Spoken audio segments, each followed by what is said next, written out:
Good morning friends, હું અજય ત્રિવેદી અને આજે આપણે ધોરણ 10 વિષય વિજ્ઞાનમાં રસાયણ વિભાગ આપણે શરૂ કર્યો છે।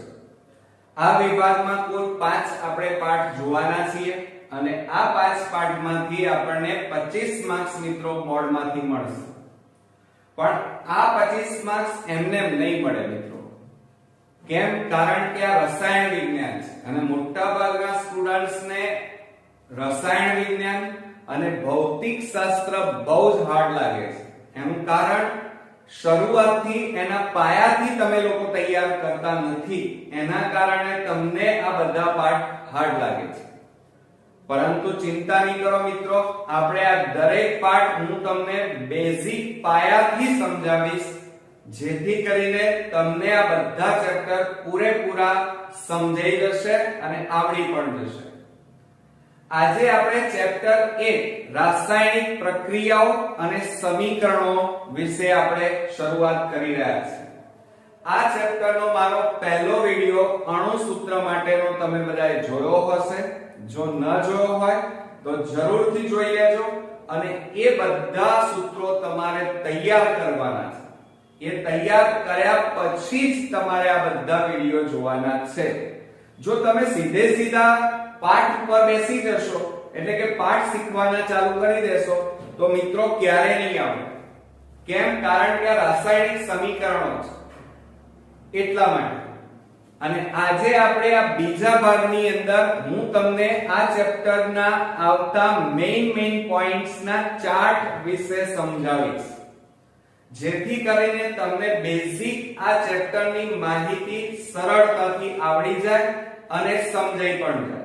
તો ચાલો શરૂ કરીએ। આ ચેપ્ટર મિત્રો બોર્ડમાં કુલ 4 માર્ક્સમાં પૂછાશે। હવે જુઓ મિત્રો, રાસાયણિક પ્રક્રિયાઓ અને સમીકરણો। એમાં પ્રક્રિયાઓ બે પ્રકારની હોય છે, એક ભૌતિક પ્રક્રિયા અને બીજી છે રાસાયણિક, એટલે કે રસાયણો દ્વારા થતી પ્રક્રિયા। હવે જુઓ, ભૌતિક પ્રક્રિયા કોને કહેવાય? તો જે પ્રક્રિયામાં નિપજો રાસાયણિક રીતે નિપજો, ધ્યાન રાખજો, જેમાં જે પ્રક્રિયામાં પ્રક્રિયકો અને નિપજો રાસાયણિક રીતે સમાન હોય પરંતુ તેમની ભૌતિક અવસ્થા જુદી હોય। એ ભૌતિક અવસ્થા એટલે કાં તો એ ઘન સ્વરૂપે હોય, કાં તો પ્રવાહી સ્વરૂપે હોય, કાં તો એ વાયુ સ્વરૂપે હોય। તો જુદી હોય તો તેને ભૌતિક પ્રક્રિયા કહેવાય। સમજો જરા કે જેમાં પ્રક્રિયકો અને નિપજો રાસાયણિક રીતે સમાન હોય। હવે સમજો જરા તમે, અહીંયા એક સમીકરણ તમને દેખાય છે, એમાં આ એરોની ડાબી બાજુએ આ બંને શું છે? પ્રક્રિયક કહેવાય, અને આ એરોની જમણી બાજુએ આ જે છે એને નિપજ કહેવાય। તો પ્રક્રિયકો અને નિપજો સમાન હોય રાસાયણિક રીતે, પરંતુ તેમની ભૌતિક અવસ્થા જુદી હોય। એટલે કે કાં તો એ ઘન સ્વરૂપે હોય, પ્રવાહી સ્વરૂપે હોય, વાયુ સ્વરૂપે હોય। તો એવી પ્રક્રિયાઓને ભૌતિક પ્રક્રિયાઓ કહેવાય। રાસાયણિક પ્રક્રિયાઓની વ્યાખ્યા તમારે પૂછાશે કે જેમાં પ્રક્રિયકો અને નિપજો, આ પ્રક્રિયક અને આ નિપજ કહેવાય, પ્રક્રિયકો કહેવાય અને આ બંને નિપજ કહેવાય। તો પ્રક્રિયકો અને નિપજો રાસાયણિક રીતે જુદા હોય, પરંતુ તેમની ભૌતિક અવસ્થા એટલે કઈ? 3: ઘન, પ્રવાહી, વાયુ, એ સમાન પણ હોય અથવા અસમાન હોય। તો તેવી રાસાયણિક પ્રક્રિયાઓને રાસાયણિક પ્રક્રિયાઓ કહેવાય। સમજો જરા, જેમાં પ્રક્રિયકો અને નિપજો રાસાયણિક રીતે જુદા હોય, એટલે કે આ પ્રક્રિયકો અને નિપજો જુદા હોય પરંતુ એમની ભૌતિક અવસ્થા સમાન હોય અથવા અસમાન હોય, એવી પ્રક્રિયાઓને રાસાયણિક પ્રક્રિયાઓ કહેવાય। તો આ બંને વ્યાખ્યાઓ તમારે તૈયાર કરવાની છે। હવે સમજો જરા, આપણે આ ચેપ્ટરની અંદર ભૌતિક પ્રક્રિયાઓ ભણવાની નથી, બધી રાસાયણિક પ્રક્રિયાઓ ભણવાની છે। હવે રાસાયણિક પ્રક્રિયાઓ કેટલી? તો જુઓ અહીંયા 1 2 3 4 5 6 અને 7 કુલ 7 પ્રકારની રાસાયણિક પ્રક્રિયાઓ આપણે ભણવાની છે. હવે જો અહીંયા પહેલી છે સંયોગીકરણ. સંયોગી એટલે ભેગા થવું, સંયોગ એટલે ભેગા થવું. તો જો અહીંયા બે કે વધુ પ્રક્રિયકો, આ બંને પ્રક્રિયકો કહેવાય. બે અથવા બે કરતા વધુ પ્રક્રિયકો વચ્ચે પ્રક્રિયા થઈ એક જ નિપજ બને તેને સંયોગીકરણ પ્રક્રિયા કહેવાય. એની વ્યાખ્યા યાદ રાખજો, પરીક્ષામાં પૂછાય છે કે સંયોગીકરણ કોને કહેવાય? તો બે અથવા બે કરતા વધારે પ્રક્રિયકો ભેગા થઈ એક જ નિપજ બનાવે એને સંયોગીકરણ પ્રક્રિયા કહેવાય. ઉદાહરણ તરીકે અહીંયા એક સમીકરણ આપણને આપ્યું છે. જુઓ અહીંયા CaO H2O આને શું કહેવાય? ગિવ્સ કહેવાય. શું કહેવાય મિત્રો? આ એરો જે માર્યો છે એને ગિવ્સ કહેવાય. CaOH whole twice. કૌંસને શું કહેવાય? હોલ. અને બે છે એને શું કહેવાય? ટ્વાઇસ. હવે તમને એમ થાય કે સર હવે આનું યાદ કેવી રીતે રાખવાનું? તો ધ્યાન રાખો મિત્રો, જ્યાં સુધી એમના ગુજરાતી નામ તમને નહીં આવડે ત્યાં સુધી ક્યારેય તમે સમીકરણો તૈયાર નહીં કરી શકો. એટલે પહેલા વિડિયોમાં આ મેં બધું જ સમજાવ્યું છે, એટલે ખાસ એ જોજો અને તૈયાર કરજો. જુઓ CaO એટલે કેલ્શિયમ ઓક્સાઇડ વત્તા પાણી gives કેલ્શિયમ હાઇડ્રોક્સાઇડ. સમજો જરા, આ બંને પ્રક્રિયકો છે અને આ શું છે? નિપજ. નિપજ કેટલી છે? એક જ. તો એને સંયોગીકરણ કહેવાય. તો કેલ્શિયમ ઓક્સાઇડ વત્તા પાણી gives કેલ્શિયમ હાઇડ્રોક્સાઇડ. ઓકે, હવે આવડ્યું ને? ચલો હવે વિઘટન. વિઘટન પડવું એટલે કે છૂટા થવું.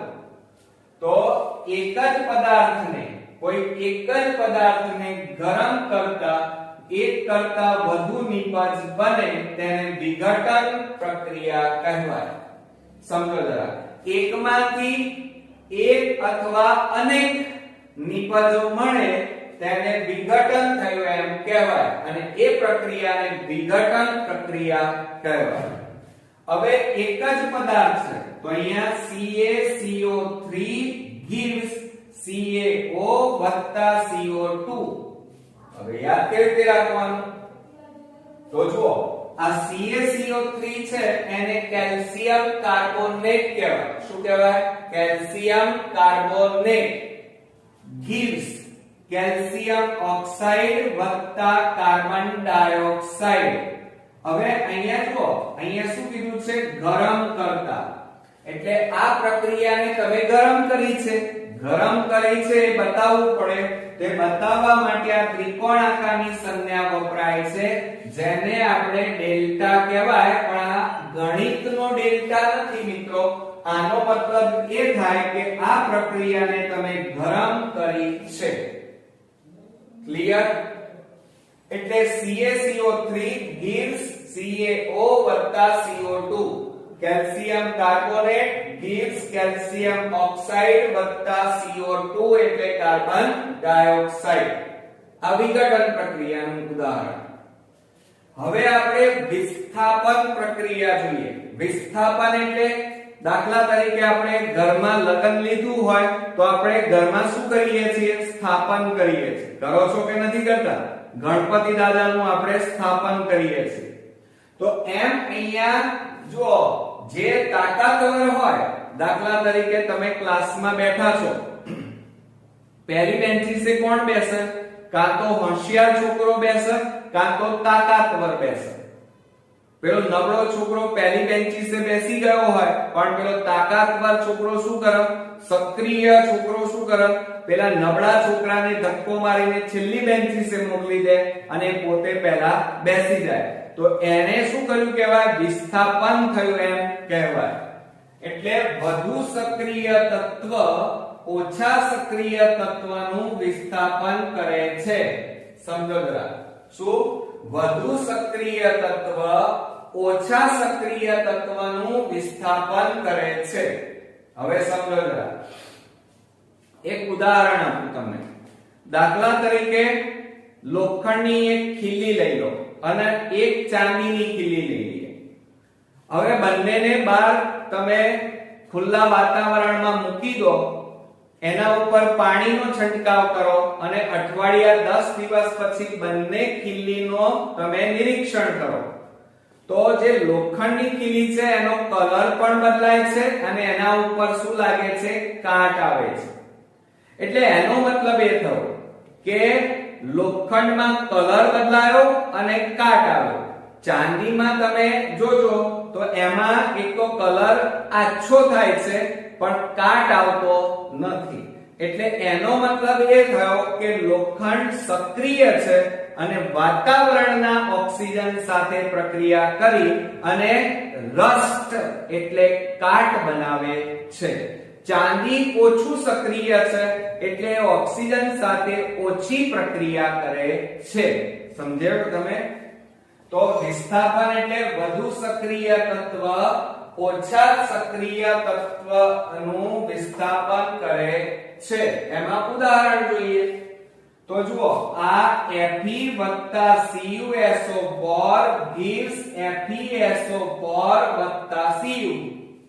હવે જ્યાં સુધી તમને એના નામ નહીં આવડે ત્યાં સુધી આ બધું જ નકામું છે, બધું બાઉન્સર જશે. એટલે તમે પહેલા ભાગમાં જે સંજ્ઞાઓ અણુસૂત્રો મેં લખાવ્યા છે એ મોઢે તૈયાર કરશો તો આ 5 પાઠ તમને એકદમ ઈઝી લાગશે મિત્રો. બરોબર? હવે જુઓ, આ Fe એટલે આયર્ન કહેવાય. આયર્ન એટલે લોખંડ વત્તા CuSO4 એટલે કોપર સલ્ફેટ. જુઓ, Cu એટલે કોપર અને SO4 એટલે સલ્ફેટ એટલે કોપર સલ્ફેટ. અને આ લોખંડ, આ બંને વચ્ચે પ્રક્રિયા થાય છે. આ પ્રક્રિયકો કહેવાય. શું કહેવાય? પ્રક્રિયકો. હવે લોખંડ અને તાંબામાં બંનેમાં સક્રિય કોણ? તો લોખંડ. લોખંડને જલ્દી કાટ આવે જ્યારે તાંબાને જલ્દી કાટ આવતો નથી.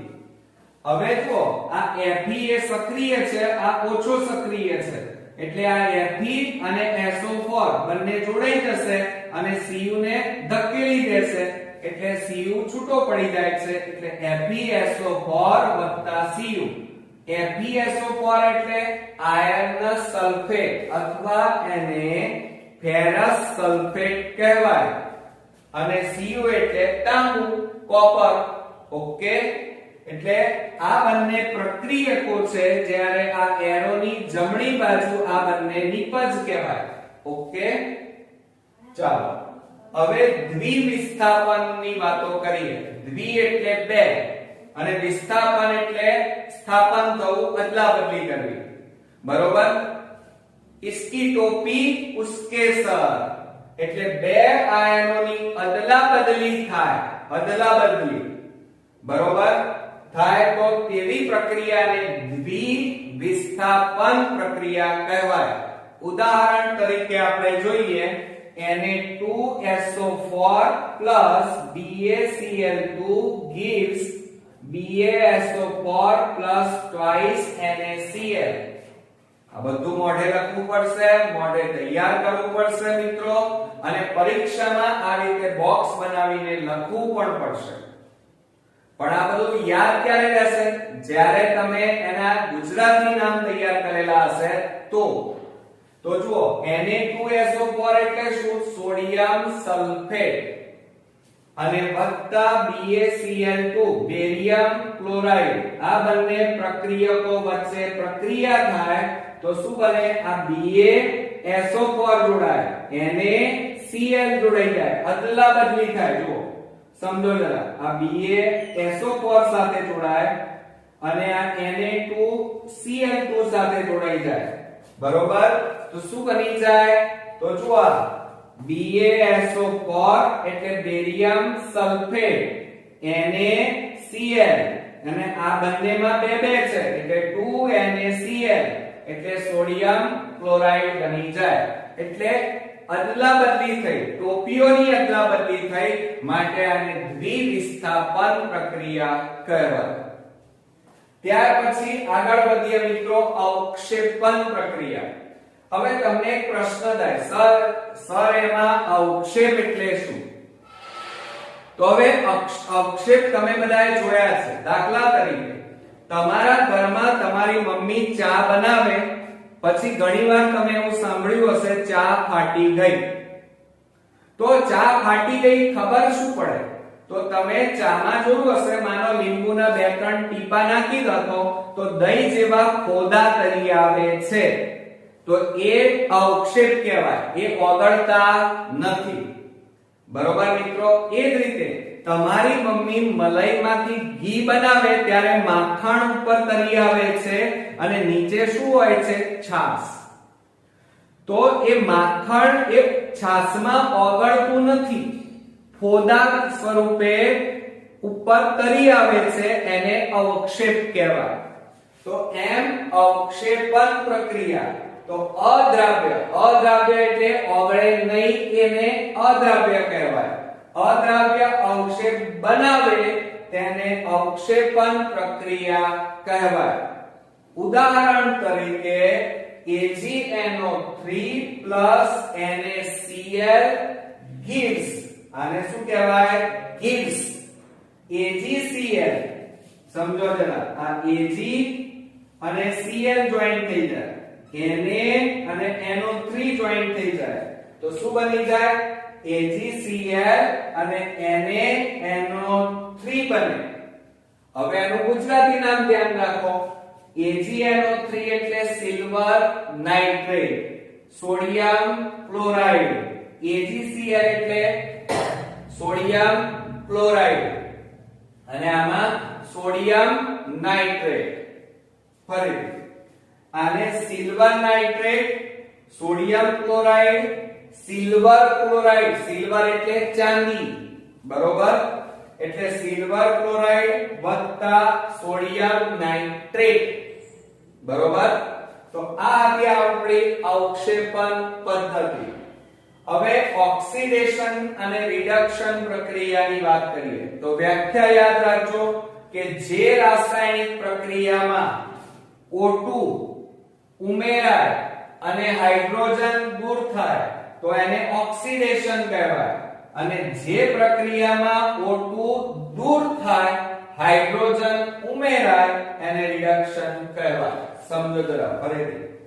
ઓક્સિજન ઉમેરાય, હાઇડ્રોજન દૂર થાય તો ઓક્સિડેશન, અને ઓક્સિજન દૂર થાય હાઇડ્રોજન ઉમેરાય તો એને રિડક્શન કહેવાય. ઓક્સિડેશન ને OXI ટૂંકમાં લખાય અને રિડક્શન ને RED, આ રીતે રિડક્શન પણ લખાય, બરોબર? એટલે ટૂંકમાં જે પ્રક્રિયામાં ઓક્સિજન કે હાઇડ્રોજન ઉમેરાય કે દૂર થાય તેને ઓક્સિડેશન અથવા રિડક્શન પ્રક્રિયા કહે છે. ઉદાહરણ તરીકે જોઈએ. પહેલી પ્રક્રિયામાં જો ઓક્સિજન ઉમેરાય છે, આમાં શું ઉમેરાય છે? હાઇડ્રોજન. તો આ જે પ્રક્રિયા છે એને ઓક્સિડેશન કહેવાય, અને આ નીચેની પ્રક્રિયા છે કઈ છે? રિડક્શન. તો Mg O2 gives 2MgO, એટલે magnesium oxygen gives magnesium oxide. અને એ જ રીતે હાઇડ્રોજન ઉમેરાય તો રિડક્શન. તો lithium twice Li plus H2 gives 2LiH. Li એટલે લિથિયમ, H2 એટલે હાઇડ્રોજન અને LiH એટલે લિથિયમ હાઇડ્રાઇડ. શું થાય? Lithium hydride. બરોબર મિત્રો? આવ્યું? હવે આમાં જો ઓક્સિજન ઉમેરાયો, બરોબર? જ્યારે આમાં શું ઉમેરાયો? હાઇડ્રોજન. આમાં ઓક્સિજન ઉમેરાયો, હાઇડ્રોજન દૂર થઈ ગયો. આમાં હાઇડ્રોજન ઉમેરાયો, ઓક્સિજન દૂર થયો.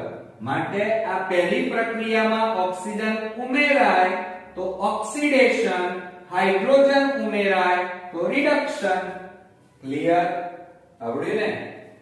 હવે લાસ્ટ જોઈએ રેડોક્સ પ્રક્રિયા. કઈ?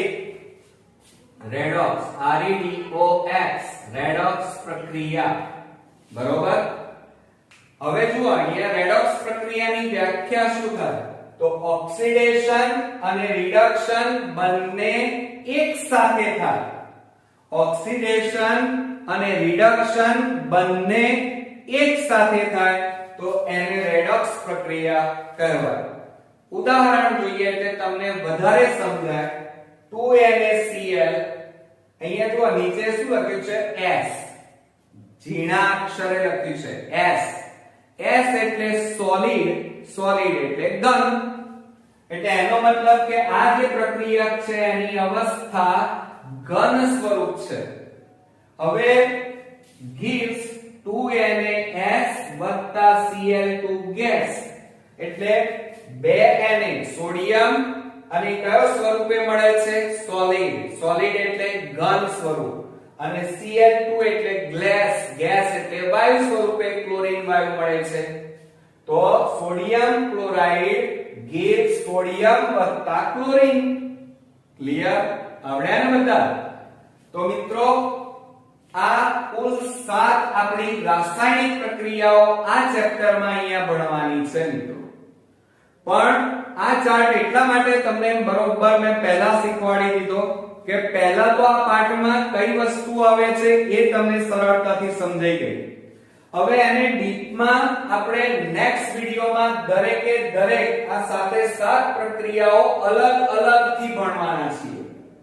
અને હું તમને એકદમ ઈઝી સરળ મેથડ થી યાદ રહી જાય એવી રીતે શીખવાડીશ. પણ એ પહેલા આ વિડિયો 2 વાર જરૂરથી જોવાનો છે.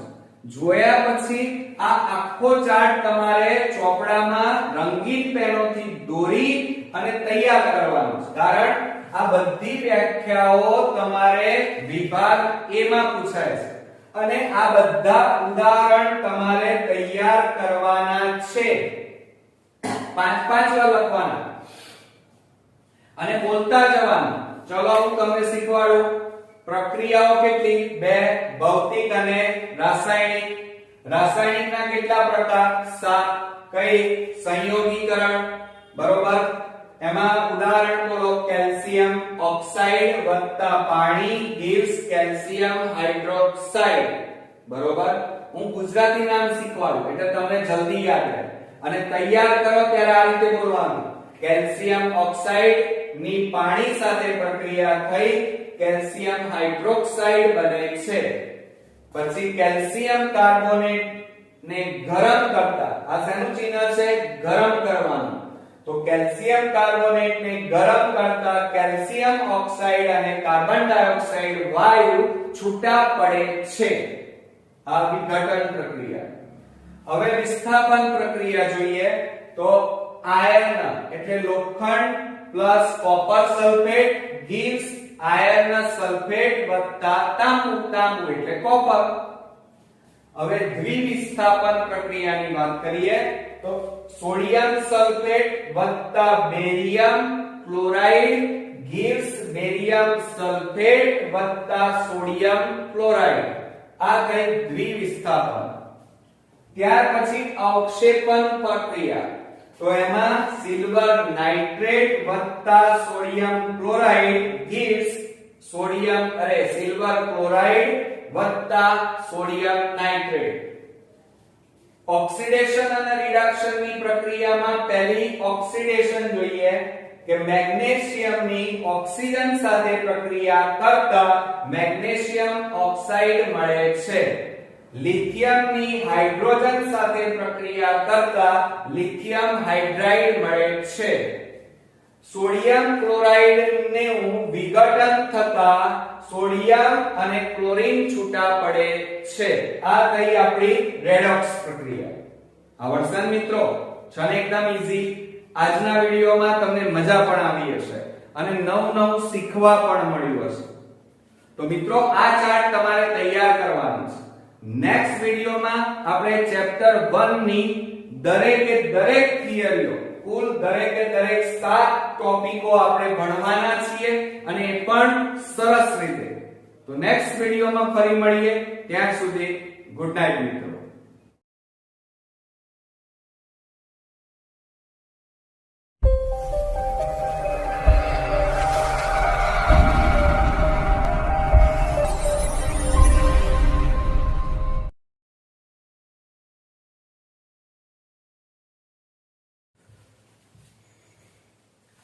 ગુડ મોર્નિંગ ફ્રેન્ડ્સ, હું અજય ત્રિવેદી અને આજે આપણે ધોરણ 10 માં વિષય ગણિત અને ચેપ્ટર 1 વાસ્તવિક સંખ્યાઓ અને એમાં ઇન્ટ્રોડક્શન ના ચોથા ભાગમાં આપણે મળી રહ્યા છે. મિત્રો, આ પહેલા આપણે આ ચેપ્ટરના 3 ભાગ આપણે જોઈ ચૂક્યા છીએ અને તમે બધાએ આ ભાગ જોયો પણ હશે, તૈયાર પણ કર્યો હશે અને સમજ્યા પણ હશો અને મજા પણ આવી હશે. તો આજે આપણે છેલ્લા ભાગની અંદર જોવા જઈએ તો તમે જુઓ અહીંયા અસમય સંખ્યાઓ. હવે અસમય સંખ્યાઓ કોને કહેવાય? તો એની વ્યાખ્યા યાદ રાખજો કે વાસ્તવિક સંખ્યાઓમાંથી, હવે વાસ્તવિક સંખ્યાઓ તો આપણી જે ચેપ્ટર છે એનું નામ એ વાસ્તવિક સંખ્યા છે. તો વાસ્તવિક સંખ્યાઓ કોને કહેવાય? તો યાદ રાખજો કે સંખ્યા રેખા પર, આ સંખ્યા રેખા પર આવેલી તમામે તમામ સંખ્યાઓને વાસ્તવિક સંખ્યા કહેવાય અને આ વાસ્તવિક સંખ્યાઓમાંથી સમય સંખ્યાઓને જો દૂર કરવામાં આવે તો મળતી બાકી સંખ્યાઓને અસમય સંખ્યા કહેવાય. કઈ સંખ્યા કહેવાય મિત્રો? અસમય સંખ્યા કહેવાય. ધ્યાન રાખજો કે અસમય સંખ્યાની વ્યાખ્યા શું થાય? તો વાસ્તવિક સંખ્યાઓ એટલે કે સંખ્યા રેખા પર આવેલી તમામે તમામ સંખ્યાને વાસ્તવિક સંખ્યા કહેવાય. તો આ જે સંખ્યા રેખા ઉપર જે સંખ્યાઓ છે એમાંથી સમય સંખ્યાઓને કાઢી નાખો તો બાકી જે રહે એને શું કહેવાય મિત્રો? અસમય સંખ્યા કહેવાય. હવે ત્યાર પછી અસમય સંખ્યાઓને કઈ રીતે ઓળખી શકાય મિત્રો? તો ધ્યાન રાખજો બરોબર કે જે સંખ્યાઓનું સામાન્ય રીતે વર્ગમૂળ, ઘનમૂળ, ચતુર્થમૂળ વગેરેમાં હોય અને તે સંખ્યાનું વર્ગમૂળ, ઘનમૂળ, ચતુર્થમૂળ વગેરે ન નીકળતું હોય તો તે સંખ્યા અસમય સંખ્યા કહેવાય. એટલે અહીંયા વ્યાખ્યામાં શું કહે છે મિત્રો? જુઓ કે જે સંખ્યા વર્ગમૂળ, ઘનમૂળ, ચતુર્થમૂળ વગેરેમાં હોય અને તે સંખ્યાનું વર્ગમૂળ, ઘનમૂળ, ચતુર્થમૂળ ન નીકળતું હોય તો તે સંખ્યાઓને અસમય સંખ્યાઓ કહેવાય. આપણે ઉદાહરણ જોઈએ. જો અહીંયા વર્ગમૂળમાં 2, વર્ગમૂળમાં 3, વર્ગમૂળમાં 5. જુઓ 2 નું વર્ગમૂળ ના નીકળે, 3 નું પણ ના નીકળે, 5 નું પણ ના નીકળે, માટે આ બધી સંખ્યાઓ અસમય કહેવાય.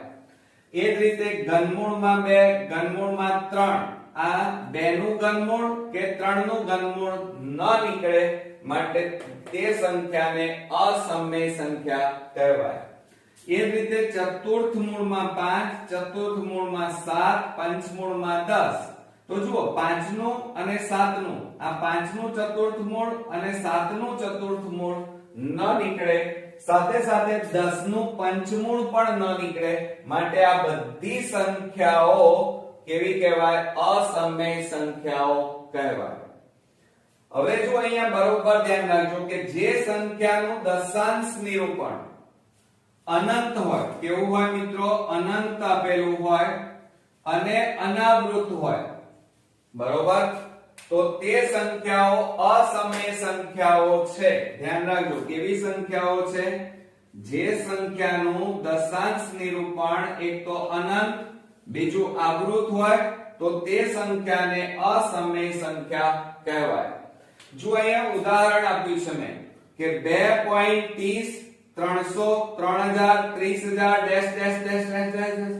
એટલે એનો મતલબ એ થાય કે આ સંખ્યા અનંત સુધી વિસ્તરેલી છે, અટકી જતી નથી. એટલે એ કેવી કહેવાય? અનંત કહેવાય. કેવી કહેવાય મિત્રો? અનંત. બીજું પોઈન્ટ માં આપેલી છે આ બંને સંખ્યાઓ, એટલે કેવી કહેવાય? દશાંશ નિરૂપણ કહેવાય. અને આ સંખ્યા પોઈન્ટ પછી આગળ લંબાવતા એ ક્યાંય ઊભી નથી રહેતી, અટકતી નથી, માટે અનંત કહેવાય. બીજી વાત કે પોઈન્ટ પછી સંખ્યા જુઓ 30, પછી 300 3000 30000, અહીંયા જુઓ 71 771 7771 77771. એટલે પોઈન્ટ પછી કોઈ સંખ્યા નિશ્ચિત પુનરાવર્તિત થતી નથી, માટે કેવી કહેવાય? અનાવૃત્ત કહેવાય.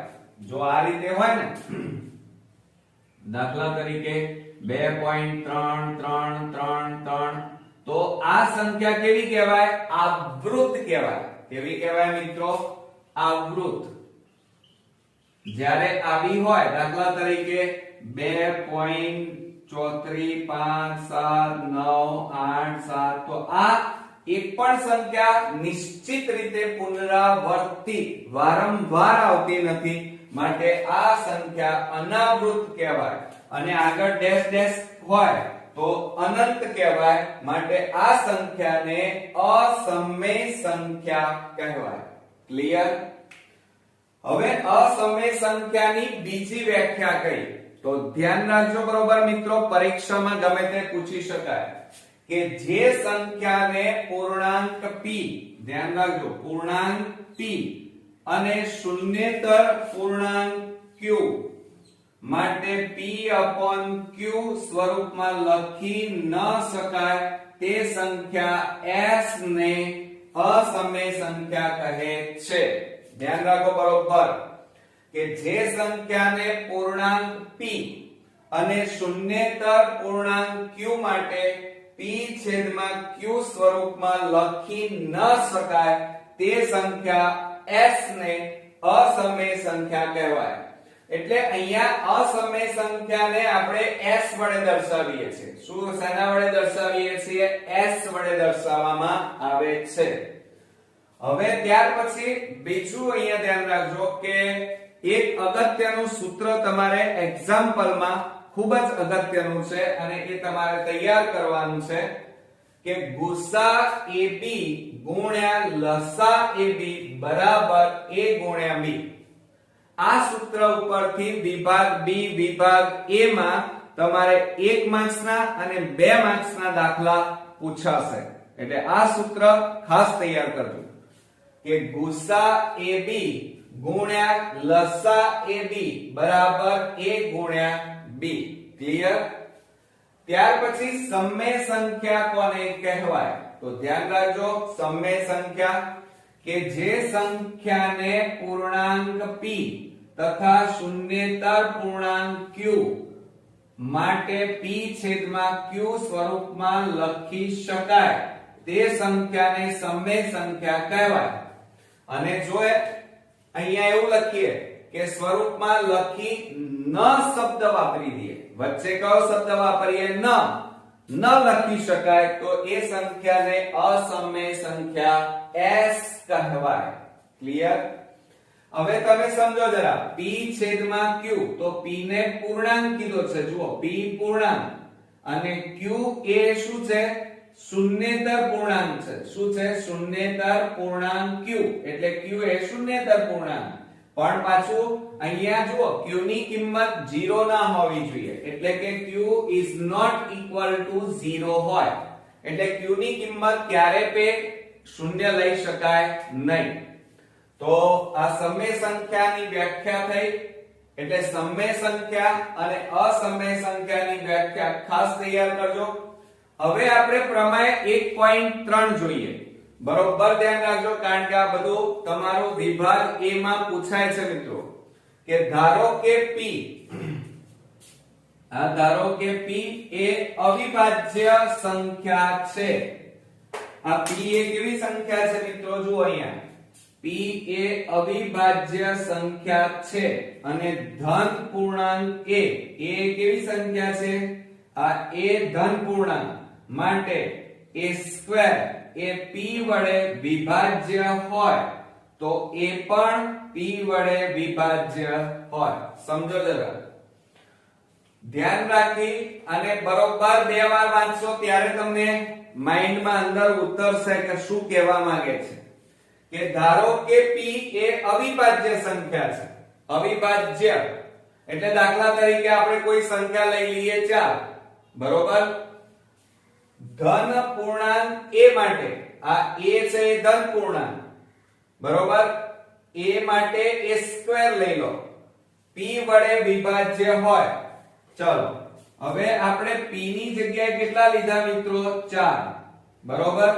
અને a બરાબર શું થાય? 4 અને a² એટલે 4 નો વર્ગ કરો તો કેટલા થાય? 16.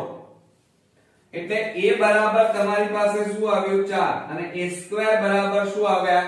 16, બરોબર. એક સંખ્યા ધારી લીધી આપણે કે p બરાબર 4 છે, બરોબર. p બરાબર કેટલા છે?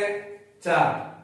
હવે બરોબર ના, p બરાબર અહીંયા 2 લઈ લો, 2 લઈ લઈએ. ચાલો, p બરાબર અવિભાજ્ય સંખ્યા કીધી છે, અવિભાજ્ય સંખ્યા, બરોબર. તો 2 લીધા અને a બરાબર 4 લઈએ તો a² કેટલા થાય? 16 થાય. 4 નો વર્ગ એટલે 16.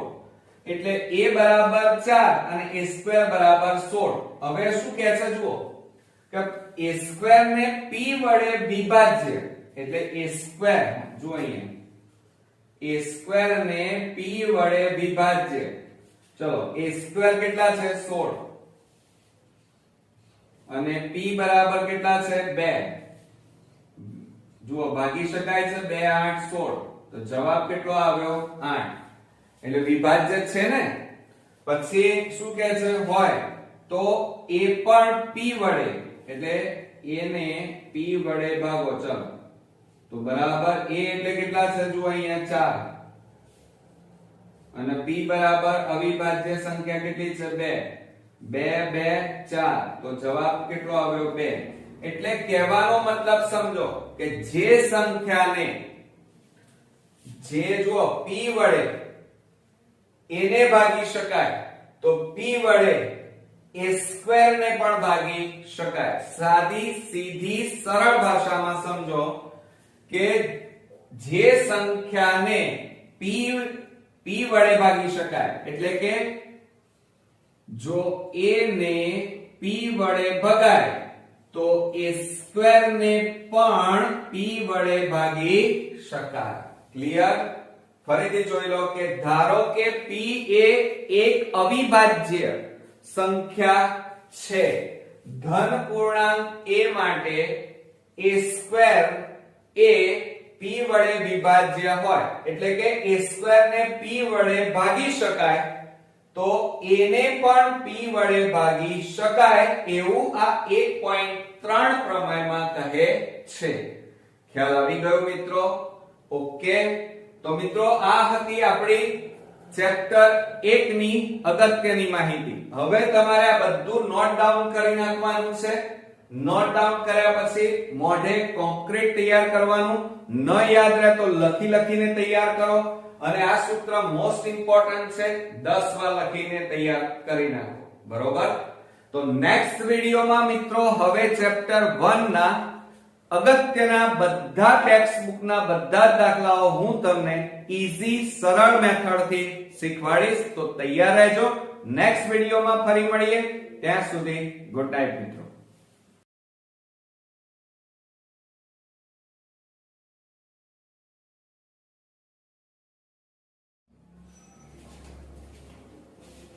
ગુડ મોર્નિંગ ફ્રેન્ડ્સ, હું અજય ત્રિવેદી અને આજે આપણે ધોરણ 10 વિષય વિજ્ઞાનમાં ચેપ્ટર 2 ના બીજા ભાગમાં મળી રહ્યા છીએ.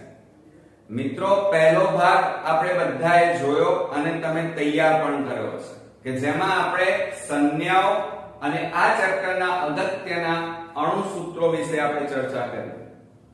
આજના આ વિભાગની અંદર હવે આપણે ચેપ્ટરની અંદર દરેક વિભાગની આપણે ચર્ચા કરીશું અને હું તમને દરેકે દરેક વસ્તુ ડીપમાં ઈઝીલી શીખવાડીશ. તો વિડિયો છેક સુધી ધ્યાનથી જોવાનું રાખજો મિત્રો. બરોબર? હવે આપણું ચેપ્ટર 1 અને એ છે મિત્રો રાસાયણિક પ્રક્રિયાઓ અને સમીકરણો. હવે આ ચેપ્ટરમાંથી મિત્રો કુલ 4 માર્ક્સના આપણે પ્રશ્નો બોર્ડમાં પૂછાય છે. બરોબર? અને ગમે ત્યાંથી પૂછાય. ટેક્સ્ટ બુકમાં ગમે તે ટોપિકમાંથી તમને પૂછી શકે. તો આજે આપણે પહેલા ટોપિકની શરૂઆત કરીએ છીએ અને એ છે આપણા રોજિંદા જીવનની અંદર થતી કેટલીક રાસાયણિક પ્રક્રિયાઓ. હવે તમને પ્રશ્ન થાય કે સર આપણા રોજિંદા જીવનમાં રાસાયણિક પ્રક્રિયાઓ કેવી રીતે થાય? મિત્રો તમે જાણો છો પણ તમને એ ખબર નથી કે રાસાયણિક પ્રક્રિયા છે. દાખલા તરીકે તમે હળદર લો. હળદરની ઉપર તમે લીંબુ નીચો અને સહેજ હલાવી નાખો, એનો કલર બદલાઈ જાય છે. તો એ રાસાયણિક પ્રક્રિયા, રંગ પરિવર્તન થયો એમ કહેવાય. દાખલા તરીકે તમે શું કરો છો? તો દૂધની અંદર તમારી મમ્મી રાતે દહીં સહેજ નાખી દે છે અને સવારે તમારું દૂધ દહીં બની જાય છે. તો એ રાસાયણિક પ્રક્રિયા. બીજું, તમારા ઘરમાં અથવા આજુબાજુ વાહનો, સાધનો, તપેલા લોખંડના હોય તો એ લોખંડના સાધનો વાતાવરણમાં ખુલ્લા રાખવામાં આવે તો એને ભેજના કારણે કાટ લાગી જાય છે. દાખલા તરીકે ખીલ્લી હોય, પતરા હોય, બરોબર, કંપાસ બોક્સ હોય કે જે લોખંડનો હોય છે, તો એને જો ખુલ્લું રાખીએ એટલે કે બહાર એને ખુલ્લો રાખીએ ભેજમાં કે જ્યાં ભેજ હોય, પાણી હોય, તો એવી જગ્યાએ લોખંડની વસ્તુને જલ્દી કાટ લાગે છે. તો આ એક રાસાયણિક પ્રક્રિયા કહેવાય. આ ઉપરાંત મિત્રો તમે જોયું હશે કે તમે ખોરાક ખાઓ છો, દાળ, ભાત, શાક, રોટલી, અને ખાધા પછી જ્યારે તમે બીજા દિવસે ઉત્સર્જન કરો છો જેને મળ કહેવાય, તો તમે જે ખાધું છે એની અંદર પ્રોટીન, વિટામિન, ચરબી, ખનિજ ક્ષારો, જુદા જુદા તત્વો એની અંદર છે. પણ એ બધા તત્વો અંદર જતા મોટા ભાગે પાચન ક્રિયા થવાના કારણે એ બધા તત્વો છૂટા પડે છે. તો એ પણ રાસાયણિક પ્રક્રિયા છે મિત્રો. આ ઉપરાંત તમે શ્વસન ક્રિયા કરો છો, શ્વાસ લો છો, તો શ્વાસમાં કયો વાયુ લો છો? ઓક્સિજન. હવે એ ઓક્સિજન ડાયરેક્ટ આપણા શરીરમાં ફરતો નથી મિત્રો, પરંતુ આ જે ઓક્સિજન છે એ આપણા લોહીમાં રહેલા હિમોગ્લોબિન, જેને HHB કહેવાય, એટલે એને આપણે શું કહીએ છીએ? ઓક્સી હિમોગ્લોબિન કહીએ છીએ. શું કહીએ છીએ? ઓક્સી હિમોગ્લોબિન સાથે જોડાઈ અને HHBO2 બનાવે છે, જેને ઓક્સી હિમોગ્લોબિનિક એસિડ કહેવાય. અને એ ઓક્સી હિમોગ્લોબિનિક એસિડ આગળ જતા શ્વસન ચક્ર એક ક્રિયા છે એની અંદર ભાગ લે છે અને આખા શરીરમાં દરેકે દરેક કોષોને ઓક્સિજન પ્રાપ્ત થાય છે. સાથે સાથે કોષોમાં ઉત્પન્ન થયેલો જે CO2 વાયુ છે એ CO2 વાયુ બહાર નીકળી અને ઉચ્છ્વાસ મારફતે બહાર કાઢીએ છીએ, એ CO2 ચક્ર કહેવાય. તો આ બધી રાસાયણિક પ્રક્રિયાઓ છે મિત્રો. ક્લિયર? તો મિત્રો આ આપણી રોજિંદા જીવનમાં ચાલતી રાસાયણિક પ્રક્રિયાઓની વાત કરી. આ ઉપરાંત તમે બીજું વાત કરી કે દાખલા તરીકે તમારા ઘરની આજુબાજુ કોઈ પ્રાણી મરી ગયું છે, એટલે કે દાખલા તરીકે કૂતરું હોય, ભૂંડ હોય અથવા કોઈ પક્ષી હોય, મરેલું પડ્યું છે. તો જે પડ્યું છે એ અત્યારે એમના એમ હશે, દુર્ગંધ નથી મારતી, પરંતુ સમય જતા એ જે મરેલ મૃત અવસ્થામાં જે પ્રાણી છે એ પ્રાણી સમય જતા દુર્ગંધ મારે છે અને મહિના પછી તમે જોશો તો ત્યાં ફક્ત હાડપિંજર હશે, શરીર ગાયબ હશે. તો દુર્ગંધ મારે છે એનું કારણ એની અંદર મોટા ભાગે સૂક્ષ્મ જીવો દ્વારા રાસાયણિક પ્રક્રિયા થાય છે. સમજાઈ ગયું મિત્રો? તો ચાલો આપણી રોજિંદા જીવનમાં જોવા મળતી રાસાયણિક પ્રક્રિયાઓ ફરી એક નજર મારી લઈએ. કે ઉનાળામાં તમે જોયું હશે કે દૂધ હોય એ દૂધ આપણે ગરમ કરેલું દૂધ પણ આપણે ઉનાળામાં જો ખુલ્લું રાખીએ, બહાર રાખીએ, તો એમાં જ્યારે તમે ચા બનાવવા જાઓ તો એ બગડી જાય છે, ચા ફાટી જાય છે. એટલે ખુલ્લા તાપમાને, અને એટલા માટે દૂધ બગડી ન જાય એટલા માટે ઉનાળામાં નીચા તાપમાને રેફ્રિજરેટરમાં આપણે દૂધને સાચવીએ છીએ. એટલે ઉનાળામાં ઓરડાના તાપમાને મૂકેલ દૂધ જલ્દી બગડી જાય છે. આ પણ એક રાસાયણિક પ્રક્રિયાનું ઉદાહરણ છે. બીજું, લોખંડની વસ્તુઓ જેવી કે તવા, તપેલા, ખીલ્લા, પતરા ને ભેજવાળી હવામાં, ભેજવાળી એટલે જ્યાં પાણી હોય એવી હવામાં મૂકતા તેને શું લાગી જાય છે? કાટ લાગે છે. કાટને અંગ્રેજીમાં આપણે રસ્ટ કહીએ છીએ મિત્રો. શું કહીએ છીએ? રસ્ટ કહેવામાં આવે છે.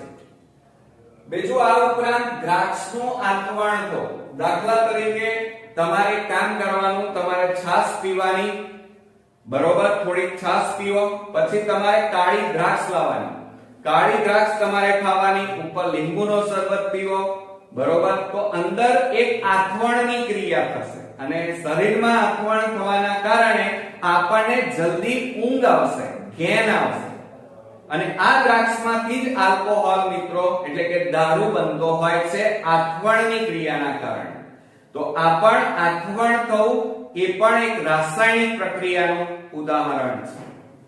બીજું, ખોરાકનું રાંધવું, શરીરમાં ખોરાકની પાચન ક્રિયા એ પણ રાસાયણિક પ્રક્રિયાનું ઉદાહરણ છે. અને તે ઉપરાંત શ્વાસ અને ઉચ્છ્વાસ, આ જે શ્વાસોચ્છ્વાસ દરમિયાન થતી જે ક્રિયા છે એ પણ રાસાયણિક પ્રક્રિયાના ઉદાહરણ છે મિત્રો. તો આ પ્રશ્ન તમારો 2 માર્ક્સમાં મિત્રો બોર્ડમાં પૂછાઈ શકે, તો તૈયાર કરી નાખજો. હવે તમને સમજાઈ ગયો હશે. હવે નેક્સ્ટ ટોપિક આપણો છે પ્રયોગ. હવે આપણે રાસાયણિક સમીકરણ તરફ આપણે આગળ વધવાના છીએ ધીમે ધીમે. તો હવે પ્રયોગશાળામાં તમારે શું કરવાનું છે? તો મેગ્નેશિયમની પટ્ટી લેવાની છે. મેગ્નેશિયમ જ કેમ? તો મિત્રો મેગ્નેશિયમ અતિ સક્રિય તત્વ છે, એટલે કે ધાતુ છે, અને માટે આપણે મેગ્નેશિયમની પટ્ટી લઈશું. અને આ મેગ્નેશિયમની પટ્ટી તમારે લેવાની. લીધા પછી એને શું કરવાનું? કાચ પેપરથી એને બરોબર ઘસી નાખવાનું. ઘસ્યા પછી એને જે ચીપીઓ હોય એ ચીપિયાથી પકડી અને બર્નરની નજીક એને ગરમ કરવાની. પરંતુ આ પ્રયોગ કરતા વખતે પ્રયોગશાળામાં તમારે ચશ્મા પહેરી રાખવાના. હવે ચશ્મા કયા? તો મિત્રો સામાન્ય નહીં, એના વિશિષ્ટ પ્રકારના. દાખલા તરીકે તમે લોખંડને વેલ્ડિંગ કરતા માણસોને જોયા હશે, એ લોકો વિશિષ્ટ કાચના ચશ્મા પહેરે છે, કારણ કે આંખને નુકસાન ન થાય. કારણ કે જ્યારે વેલ્ડિંગ કરવામાં આવે ત્યારે અતિ તીવ્ર પ્રકાશ ઉત્પન્ન થાય છે, જે આપણી આંખને નુકસાન કરે છે. અને નુકસાન ન થાય એટલા માટે આપણે વિશિષ્ટ પ્રકારના ચશ્મા પહેરવા જોઈએ. તો અહીંયા પણ આપણે વિશિષ્ટ પ્રકારના ચશ્મા પહેરીશું. બીજું, હવે તમે મેગ્નેશિયમની પટ્ટીને, આ મેગ્નેશિયમની પટ્ટી એને બર્નરની નજીક તમે લાવો તો શું થશે મિત્રો? આ મેગ્નેશિયમની પટ્ટી વાતાવરણમાં છે. વાતાવરણમાં કયો વાયુ છે? ઓક્સિજન. અને ઓક્સિજન સાથે ત્વરિત પ્રક્રિયા કરે છે. અને ઓક્સિજન સાથે પ્રક્રિયા કરી અને આ બર્નરની મદદથી એને ગરમ કરતા એ આ મેગ્નેશિયમની પટ્ટી અતિ તીવ્ર જ્યોતથી સળગે છે. હવે તીવ્ર જ્યોતથી સળગે એટલે કેવી જ્યોત મિત્રો? તો તમે દિવાળીમાં તારામંડળ સળગાવો છો, તો એ તારામંડળ પછી એક દોરી આવે છે. દિવાળીમાં જે ફટાકડા આપણે ફોડીએ એમાં દોરી આવતી હોય છે. તો એ દોરી જ્યારે સળગાવો અને એ કેવી જગારા મારતી એકદમ તીવ્ર જ્યોત હોય એને જગારા મારતી જ્યોત કહેવાય. તો એ જ્યોત જેવી અહીંયા તીવ્ર જ્યોત પ્રકાશ ઉત્પન્ન થાય છે. અને જેમ જેમ આ સળગશે એટલે નીચેની બાજુએ પાવડર, રખિયા, રાખ ઉત્પન્ન થાય છે, એ નીચે પડશે. તો મેગ્નેશિયમની પટ્ટીને બર્નર વડે ગરમ કરતા મેગ્નેશિયમ ત્વરિત સળગશે અને એ પણ જગારા મારતી જ્યોતથી તીવ્ર પ્રજ્વલિત થાય છે અને એમાં જે પાવડર ઉત્પન્ન થાય એ નીચે વોચ ગ્લાસમાં એટલે કે રકાબીમાં એ પાવડર ભેગો કરવાનો. આ જે પાવડર ભેગો કર્યો એ બીજું કઈ નહીં મિત્રો, એ મેગ્નેશિયમ ઓક્સાઇડ છે. Okay, clear? તો આ રીતે આપણે મેગ્નેશિયમની પટ્ટીનું હવામાં દહન એટલે સળગાવ્યું, બરોબર? અને સળગાવીએ તો મેગ્નેશિયમની પટ્ટી તીવ્ર જ્યોતથી સળગે છે અને મેગ્નેશિયમ ઓક્સાઇડનો ભૂકો અથવા પાવડર મળે છે. ક્લિયર? અચ્છા, બીજું તમને એમ પ્રશ્ન થયો હશે કે સર મેગ્નેશિયમની પટ્ટીને કાચ પેપર વડે કેમ ઘસવું પડે? એનું કારણ છે મિત્રો કે મેગ્નેશિયમની આ જે પટ્ટી છે એ વાતાવરણમાં જ્યારે ખુલ્લી મૂકેલી હોય ત્યારે એ સક્રિય છે, એટલે વાતાવરણમાં રહેલા ઓક્સિજન સાથે પ્રક્રિયા કરી નાખે. એટલે એના ઉપર એક પડ જામેલું હોય છે મેગ્નેશિયમ ઓક્સાઇડનું. એ પડ કાચ પેપરથી ઘસી અને દૂર કરવું પડે તો આપણને પ્રોપર પ્રયોગની સમજૂતી મળી શકે. ખ્યાલ આવ્યો? તે પડ કાઢવા માટે આપણે કાચ પેપરથી ઘસવામાં આવે છે. ક્લિયર? ચાલો જોઈએ. સાવધાની શું રાખવાની છે? આ પ્રયોગ કરતી વખતે વિશિષ્ટ પ્રકારના ચશ્મા પહેરવાના છે. શું કરવાનું આ પ્રયોગમાં? તમારે 2 સેન્ટીમીટર લાંબી મેગ્નેશિયમની પટ્ટી લેવાની, બરોબર? તેને ચીપિયાથી પકડી બર્નરની જ્યોતમાં ગરમ કરવાની અને ગરમ કરો ત્યારે જે નીચેના ભાગે વોચ ગ્લાસ અથવા રકાબી રાખવાની. આ વોચ ગ્લાસમાં એકઠી થતી રાખ એ બીજું કંઈ નહીં પણ એ શું છે મિત્રો? મેગ્નેશિયમ ઓક્સાઇડનો પાવડર પડે છે. ક્લિયર? અચ્છા, હવે એવું શું થયું આ પ્રયોગમાં? તો મેગ્નેશિયમની પટ્ટી ખૂબ જ કેવી છે મિત્રો? ક્રિયાશીલ છે. કેવી છે? આ યાદ રાખજો, ખૂબ જ ક્રિયાશીલ છે. તેનું હવામાં સરળતાથી દહન થઈ શકે છે, એટલે કે એ હવામાં સરળતાથી સળગી શકે છે. મેગ્નેશિયમની પટ્ટી શરૂઆતમાં કાચ પેપરથી, શેનાથી મિત્રો? ધ્યાન રાખજો, આ બધા ટૂંકા પ્રશ્નો કહેવાય. એમસીક્યુ માં વિભાગ એ માં બધું આવશે. જુઓ, વિભાગ એ માં વિકલ્પો, ખાલી જગ્યા, ખરા ખોટા, જોડકા અને ટૂંકા પ્રશ્નો, અતિ ટૂંકા પ્રશ્નો 24 માર્ક્સના પૂછાય છે. અને આ ટૂંકા પ્રશ્નો માટે કોઈ બુક નથી બજારમાં કે એમાંથી જ પૂછાય. મિત્રો અહીંયા હું જે તમને શીખવાડું એની અંદરથી જ તમારે 24 માર્ક્સનો મિત્રો પૂછાશે. એટલે ટેક્સ્ટ બુકની લીટીએ વાંચવાનું રાખજો પાછા. તો જુઓ, કાચ પેપરથી ઘસેલી હોવાથી એ મેગ્નેશિયમની પટ્ટી છે એ ચમકતી શ્વેત એટલે મિત્રો સફેદ રંગની હોય છે. ક્લિયર? હવે આ મેગ્નેશિયમની પટ્ટીને બર્નરની જ્યોતમાં સળગાવતા, તો મેગ્નેશિયમની પટ્ટી સળગે ત્યારે કેવી જ્યોત ઉત્પન્ન થાય? જગારા મારતી. યાદ રાખજો ટૂંકા પ્રશ્નમાં, જગારા મારતી પ્રજ્વલિત સફેદ જ્યોતથી સળગે છે. ક્લિયર? ટૂંકા પ્રશ્નોમાં વિકલ્પોમાં પૂછાશે. અને આ જ્યારે સળગે ત્યારે વોચ ગ્લાસમાં નીચેના ભાગે આ જે વોચ ગ્લાસ છે એ વોચ ગ્લાસમાં એકઠી થતી રાખ કેવા રંગની હોય છે? સફેદ રંગની હોય છે. યાદ રાખજો, કેવો રંગ? સફેદ. જે મેગ્નેશિયમ ઓક્સાઇડ છે, બરોબર? હવે એનું રાસાયણિક સમીકરણ જોઈએ. તો આપણે કઈ પટ્ટી લીધી મિત્રો? મેગ્નેશિયમ. તો જુઓ, મેગ્નેશિયમ વાતાવરણમાં રહેલા ઓક્સિજન સાથે પ્રક્રિયા કરે અને એને ગરમ કરવામાં આવે તો મેગ્નેશિયમ ઓક્સાઇડ બને છે. હવે જુઓ મિત્રો, મેગ્નેશિયમ ઓક્સાઇડ એ કયા સ્વરૂપે છે? સોલિડ એટલે ઘન સ્વરૂપ. અને ઓક્સિજન વાતાવરણમાં વાયુ સ્વરૂપે છે માટે G લખાય, ગેસ G. અને ગરમ કરવાની છે તો ગરમ કરવા માટે ત્રિકોણ આકારનું આ રીતે સંજ્ઞા વાપરવાની. એનો મતલબ કે આ રાસાયણિક પ્રક્રિયાને ગરમ કરવામાં આવી છે અને ગરમ કરીએ તો શું મળે છે? મેગ્નેશિયમ ઓક્સાઇડ નો પાવડર. પાવડર એટલે ઘન સ્વરૂપ એટલે S લખાય. ક્લિયર? ખ્યાલ આવ્યો? ઓકે. હવે પરીક્ષામાં જ્યારે તમે આ રીતે સમીકરણ લખો ત્યારે આ રીતે બોક્સ મિત્રો બનાવી દેવાનું. સાથે સાથે અહીંયા એકદમ ઝીણા અક્ષરે લખવાનું મેગ્નેશિયમ. અહીંયા લખેલું હશે તમે આ રીતે લખવાનું ઓક્સિજન અને અહીંયા લખવાનું magnesium oxide. Magnesium oxide. Clear?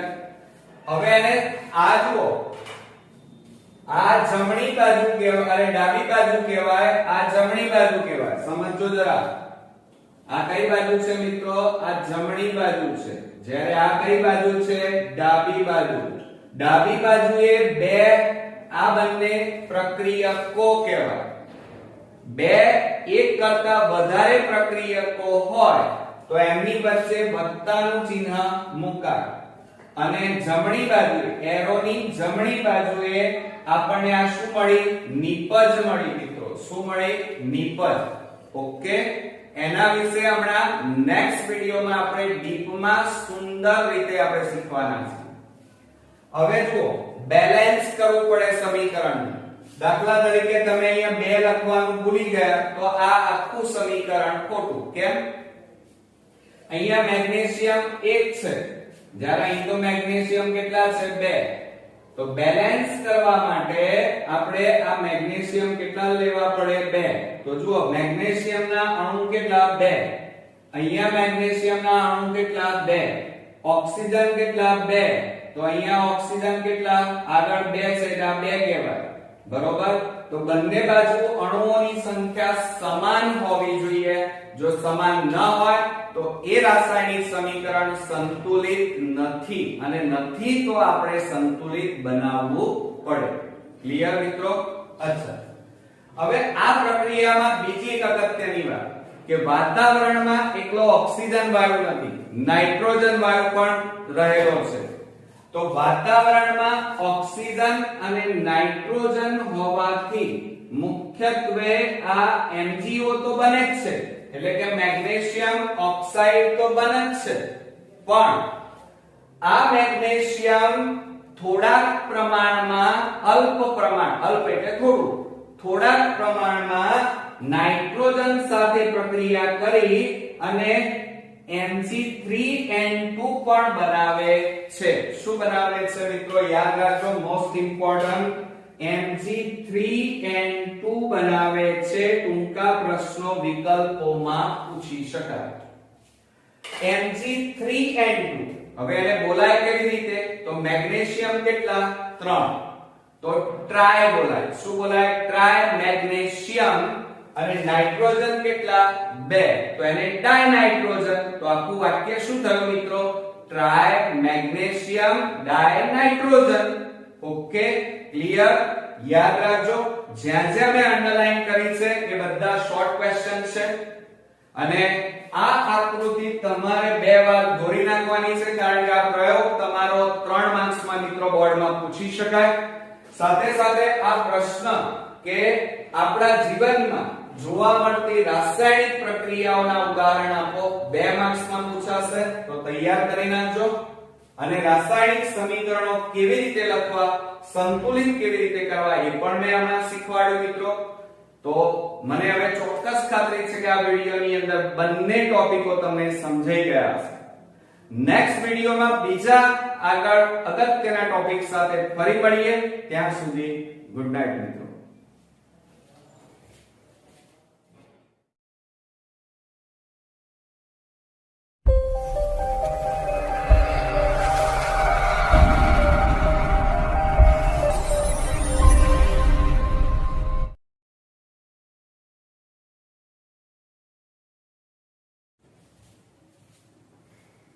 Good morning friends, હું અજય ત્રિવેદી અને આજે આપણે ધોરણ 10 વિષય વિજ્ઞાનમાં ચેપ્ટર 1 અને એમાં ચોથા ભાગમાં આજે મળી રહ્યા છે. મિત્રો આ પહેલા આ ચેપ્ટરના કુલ 3 ભાગ તમે જોયા હશે.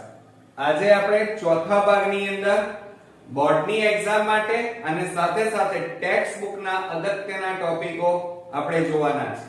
તો ચાલો શરૂ કરીએ. મિત્રો રાસાયણિક સમીકરણ વિશે આપણે ગયા વિડિયોની અંદર આપણે ચર્ચા કરી હતી કે રાસાયણિક સમીકરણ કેવી રીતે લખાય, એને સંતુલિત કેવી રીતે કરી શકાય અને સાથે સાથે રાસાયણિક સમીકરણને સંતુલિત કેમ કરવું જોઈએ એના વિશે આપણે આજે ચર્ચા કરીશું. હવે તમે જોઈ શકો છો અહીંયા એક રાસાયણિક સમીકરણ મેં લખેલું છે.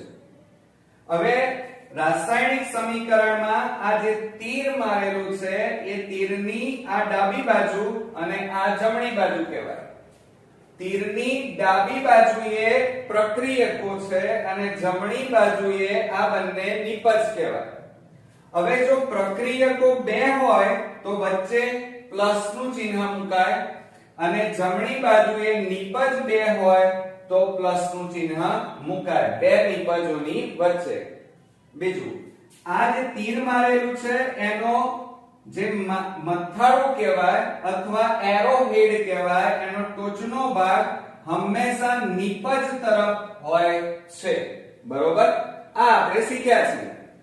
હવે સામાન્ય રીતે આ જે રાસાયણિક પ્રક્રિયા છે એમાં પ્રક્રિયકોના કયા કયા અણુએ કેટલા પ્રમાણમાં ભાગ લીધો અને કેટલા પ્રમાણમાં નિપજ મળી એ ખાસ અગત્યનું છે. દાખલા તરીકે આપણે શરબત બનાવીએ, એમાં 500 ગ્રામ પાણી લીધું, 100 ગ્રામ લીંબુ લીધું, બરોબર, 200 ગ્રામ આપણે ખાંડ નાખી, તો હવે એ બધાનું એ પ્રક્રિયકો કહેવાય. ખાંડ, પાણી, લીંબુ, મીઠું, આ બધું પ્રક્રિયકો કહેવાય. એ બધાનું આપણે વજન કરવાનું અને એને જ્યારે આપણે ભેગા કરીએ અને એમની વચ્ચે પ્રક્રિયકો વચ્ચે રાસાયણિક પ્રક્રિયા થઈ અને આપણને શું મળે? શરબત. તો પ્રક્રિયકોનું વજન અને નિપજ એટલે શરબતનું વજન બંને સમાન થવું જોઈએ. બરોબર કે નહીં? તો એમ અહીંયા જુઓ કે સંતુલિત રાસાયણિક સમીકરણમાં પ્રક્રિયકો અને નિપજો બંને તરફ તત્વ કે પરમાણુની સંખ્યા હંમેશા સમાન હોય છે. આ બાજુ Zn 1 હોય તો અહીંયા પણ Zn નિપજમાં 1 જ હોય. હાઇડ્રોજન 2 છે તો નિપજમાં પણ હાઇડ્રોજન 2. SO4 1 છે તો નિપજમાં પણ SO4 1. એટલે અણુ, તત્વ કે પરમાણુની સંખ્યા પ્રક્રિયકો અને નિપજમાં હંમેશા સરખી હોય છે. એનું કારણ એ છે કે દળ સંચયના નિયમ પ્રમાણે. કયા સંચયના? દળ સંચય. ટૂંકા પ્રશ્નોમાં મિત્રો યાદ રાખજો કે દળ સંચયના એટલે કે લો ઓફ કન્વર્જેશન માસ. એને અંગ્રેજીમાં યાદ નથી રાખવાનું, ફક્ત નોલેજ માટે છે કે દળ સંચયના નિયમ મુજબ દ્રવ્યનું સર્જન કે વિનાશ થઈ શકતો નથી. આને દળ સંચયનો નિયમ કહેવાય. દળ સંચયનો નિયમ કયો મિત્રો? કે દ્રવ્યનું સર્જન કે વિનાશ થઈ શકતો નથી. એને દળ સંચયનો નિયમ અથવા લો ઓફ કન્ઝર્વેશન માસ કહેવામાં આવે છે. બીજું મિત્રો, જેથી રાસાયણિક સમીકરણમાં રહેલા પ્રત્યેક તત્વના પરમાણુની સંખ્યા બંને બાજુ સમાન રાખવી જરૂરી છે. એટલે બંને બાજુ તત્વના પરમાણુની સંખ્યા કેવી હોવી જોઈએ મિત્રો? સમાન હોવી જોઈએ. આથી રાસાયણિક સમીકરણને સંતુલિત કરવું આવશ્યક છે. એમાં ઉદાહરણ તરીકે જોઈએ ઝિંક Zn. ઝિંકને જસત પણ કહેવાય. હવે ઝીંકની સલ્ફ્યુરિક એસિડ સાથે રાસાયણિક પ્રક્રિયા કરતા ઝીંક સલ્ફેટ અને હાઇડ્રોજન વાયુ છૂટો પડે છે. હવે બંને બાજુ સમીકરણ સમતોલિત કરીએ તો જુઓ અહીંયા પ્રક્રિયકમાં ઝીંક કેટલા 1 તો અહીંયા પણ 1, હાઇડ્રોજન કેટલા 2 તો આ બાજુ 2, SO4 કેટલા 1 તો અહીંયા પણ SO4 1, બીજું કઈ છે બંને બાજુ એક્સ્ટ્રા એ સિવાય ના. તો એનો મતલબ કે આ સમીકરણ કેવું છે સંતુલિત છે. બીજું એના આ નામ પણ તમને આવડતા હોવા જોઈએ કે Zn એટલે ઝીંક અથવા જસતની સલ્ફ્યુરિક એસિડ સાથે પ્રક્રિયા કરતા ZnSO4 એટલે ઝીંક સલ્ફેટ અને હાઇડ્રોજન વાયુ નિપજ મળે છે. બરોબર મિત્રો, ખ્યાલ આવ્યો? ઓકે. હવે એક પ્રયોગ જોઈએ અને એ પ્રયોગ તમે જોયેલો પણ છે. દાખલા તરીકે તમારા નવા ઘરની અંદર જ્યારે કળી ચૂનો તમે ચૂનાનો આવરણ કરતા હો એટલે કે કલર કામ રંગ કામ કરાવતા હોય ત્યારે તમે જોયું હશે કળી ચૂનાનું નામ સાંભળ્યું હશે. તો બસ એ પ્રયોગ આપણે અહીંયા જોવાનો છે. અહીંયા હેતુ કેલ્શિયમ ઓક્સાઇડ એટલે કળી ચૂનો કહેવાય. કેલ્શિયમ ઓક્સાઇડ અને પાણી વચ્ચે થતી પ્રક્રિયા ની નોંધ લેવી અથવા સમજવી. કોની? કેલ્શિયમ ઓક્સાઇડ અને પાણી વચ્ચે થતી પ્રક્રિયાનું અવલોકન કરવું. તો અહીંયા એક બીકર લેવાનું. બીકરમાં નીચેના ભાગે કેલ્શિયમ ઓક્સાઇડ એટલે કે CaO તમારે લેવાનો. બરોબર, કેલ્શિયમ ઓક્સાઇડ જેને આપણે કળી ચૂનો કહીએ છીએ એ ચૂનો બીકરમાં થોડોક નાખી દેવાનો. નાખ્યા પછી એની ઉપર પાણી ધીમે ધીમે રેડવાનું તમે શરૂ કરો અને શરૂ કરતા આ બીકરમાં પાણી ભરાઈ જશે અને એ વખતે આ બીકરનું અવલોકન કરો. એટલે જુઓ એક બીકરમાં કેલ્શિયમ ઓક્સાઇડ જેને કળી ચૂનો કહેવાય એ લો. તેમાં ધીમે ધીમે પાણી ઉમેરો આની અંદર અને પછી તમારે આ બીકરને સ્પર્શ કરવાનો. તો તમે જોશો તો જેમ જેમ તમે કળી ચૂના ઉપર પાણી રેડતા જશો એમ એમ અંદરથી વરાળો નીકળવાનું ચાલુ થઈ જશે અને સાથે સાથે થોડા સમય પછી આ કાચના બીકરને બહારથી સ્પર્શ કરતા એ બીકર ગરમ થયેલું હશે.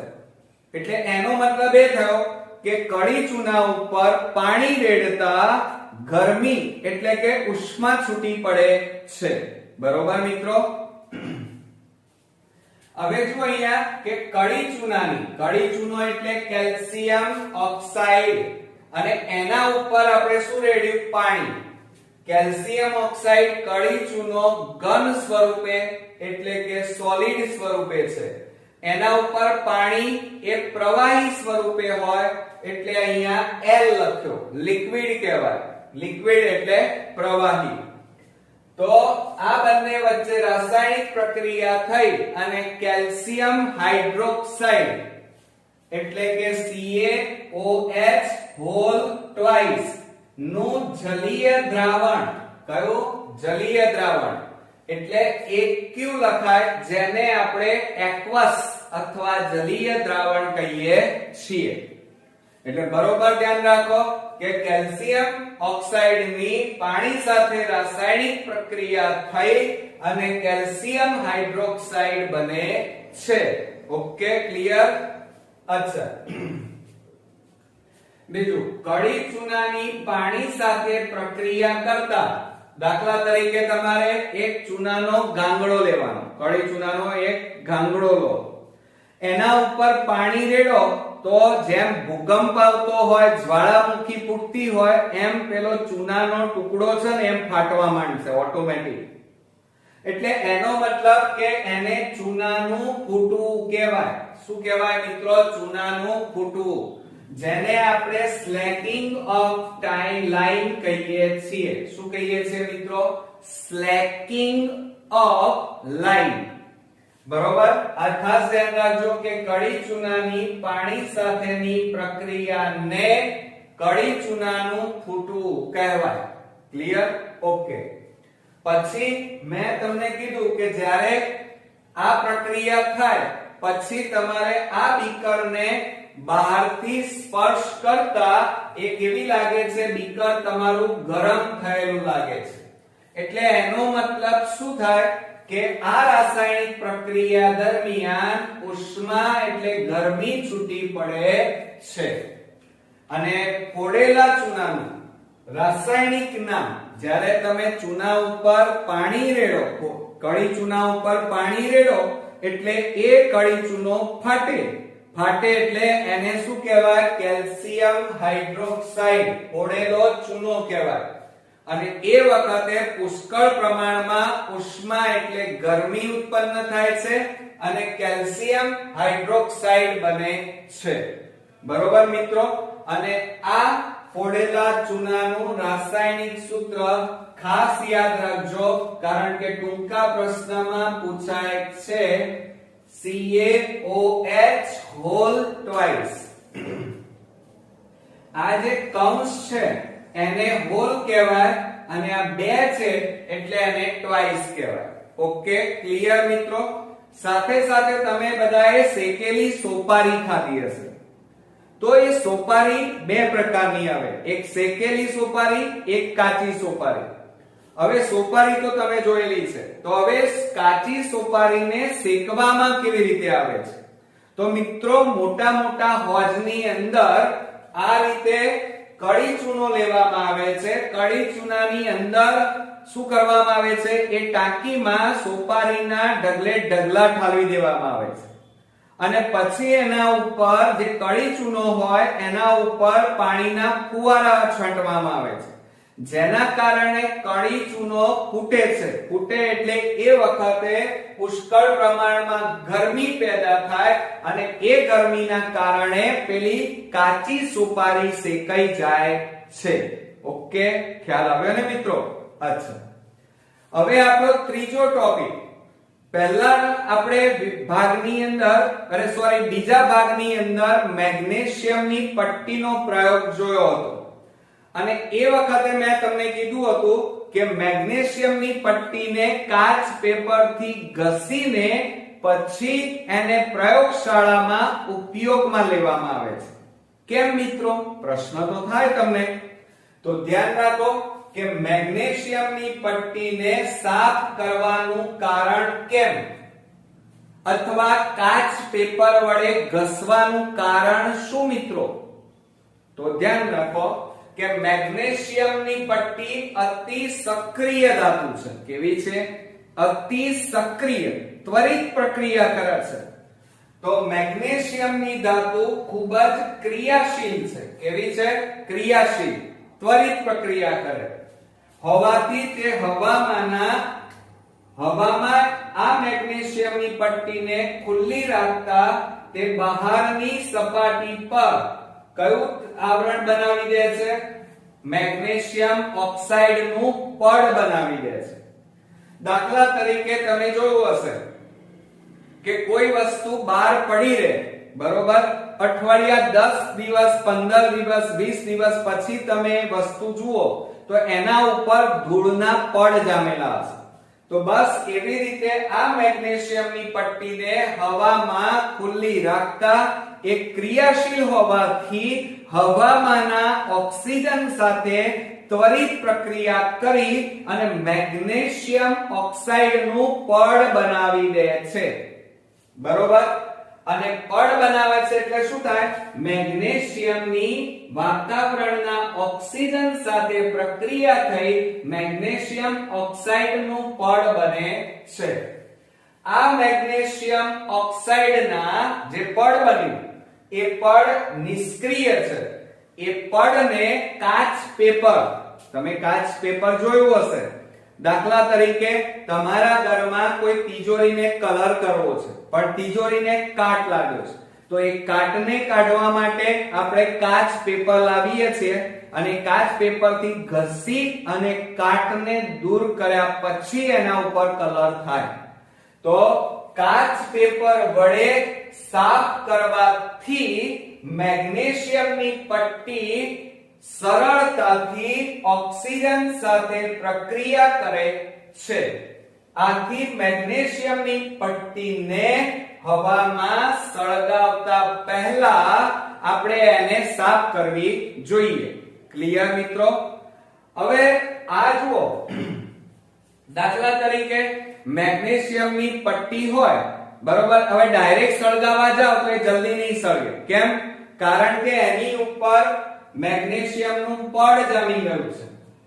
હવે એને કાચ પેપરથી ઘસી નાખો અને ઘસ્યા પછી તમે સળગાવવા જાઓ તો આ પડ તમે કાચ પેપરથી દૂર કર્યું. દૂર કરવા એટલે હવે એકલો મેગ્નેશિયમ, અને હવે મેગ્નેશિયમની પટ્ટીને સળગાવો તો ત્વરિત સળગી જાય. બરોબર. આના ઉપરથી હું તમને બીજું એક ઉદાહરણ આપું. તમે ઘણીવાર હોળીમાં તમે જોયું હશે, હોળી ધૂળેટીના તહેવારમાં કે ઘણા લોકો કોલસા ઉપર ચાલે છે, સળગતા કોલસા ઉપર. તો તમને બધાને અચંબો આશ્ચર્ય થાય કે સર, સળગતા કોલસા ઉપર તમે સ્પીડમાં ચાલો તો તમને દજાતું કેમ નથી? મિત્રો, એ સાયન્ટિફિક રીઝન છે. કઈ રીતે? તો મિત્રો, હોળી સાંજના સમયે પ્રગટાવવામાં આવે. સાંજના સમયે ઠંડુ વાતાવરણ હોય, બરોબર. બીજું, હોળી પ્રગટાયા પછી લાકડામાંથી શું તૈયાર થાય? અંગારા, કોલસા સળગતા. એનું પડ અહીંયા નીચે પથરાયેલું હોય. હવે એ સળગતા કોલસા વાતાવરણના ભેજ સાથે પ્રક્રિયા કરે એટલે કોલસા ઠંડા પડે. ઠંડા પડે એટલે એમના ઉપર કયું પડ બાજી જાય? રખિયાનું. રખિયા તો ખ્યાલ છે ને, જેને હેલી કહેવાય. તો સળગતો કોલસો, એના ઉપર પડ કયું ચડી ગયું? રખિયાનું. કારણ કોલસા ઠંડા પડ્યા છે. બરોબર. અને પછી તમે એની ઉપર ચાલવા જાવ છો, પણ તમારે એક માર્કિંગ કરવાનું કે સળગતા કોલસા ઉપર જે લોકો ચાલે છે એ સ્પીડમાં ચાલે છે, ધીમે ધીમે નથી ચાલતા. જોજો, ધીમે ધીમે ચાલવા જાય તો તરત જ બળાય મિત્રો, પણ એકદમ સ્પીડમાં ફટાફટ ચાલે છે. તો એનો મતલબ શું થાય કે દાખલા તરીકે આ કોલસા ઉપર શેનું પડ છે? હેલી, રખિયાનું. હવે આ તમારો પગ જ્યારે આ સળગતા કોલસા ઉપર પડે ત્યારે તમારા પગ અને કોલસા વચ્ચે કયું પડ આવે મિત્રો? કયું પડ આવે? હા, પેલું રખિયાનું પડ વચ્ચે આવી જાય. બરોબર. એટલે સળગતા કોલસાની ગરમી તમારા પગને અડતી નથી, એટલે પગે બળાતું નથી. અને જ્યારે એ હેલી દૂર થાય એ પહેલા તો પગ તમે ઉપાડી અને આગળ મૂકી દો છો. આ ક્રિયા વારંવાર આગળ જતી જાય છે. એટલે તમે સળગતા કોલસા ઉપર પગ નથી મૂક્યો, પણ કોલસા ઉપર બાજેલી પેલી રાખ ઉપર તમારો પગ પડે છે, એટલા માટે તમને દજાતું નથી. હા, તમે ધીમે ધીમે આમ કરીને ચાલો ને તો પછી મને કહેજો તો દજાય છે કે નહીં, તો ખુલ્લા પડી જશે. એટલે ધ્યાન રાખજો કે જ્યારે તમારો પગ કોલસાને સ્પર્શ કરે અને તરત જ તમે પગ ઉપાડી દો છો, એટલે કોલસાની ગરમી તમારા પગને મળે એ પહેલા તો પગ તમારો ઊંચો થઈ અને આગળ પહોંચી જાય છે. એટલે પેલી કોલસાની ગરમી તમારા પગ સુધી પહોંચતી નથી. માટે સળગતા કોલસા ઉપર ચાલીએ સ્પીડમાં તો દજાતું નથી. ક્લિયર મિત્રો? તો આ હતા આપણા ચેપ્ટર 1 ના ચોથા ભાગના અગત્યના બોર્ડની એક્ઝામ માટેના ટોપિક. મને ચોક્કસ ખાતરી છે કે તમને મજા આવતી હશે અને ઈઝી પણ પડતું હશે અને તૈયાર કરવાની પણ મજા આવતી હશે. તો નેક્સ્ટ વિડિયોમાં આ ચેપ્ટરના બીજા અગત્યના ટોપિક સાથે ફરી મળીશું.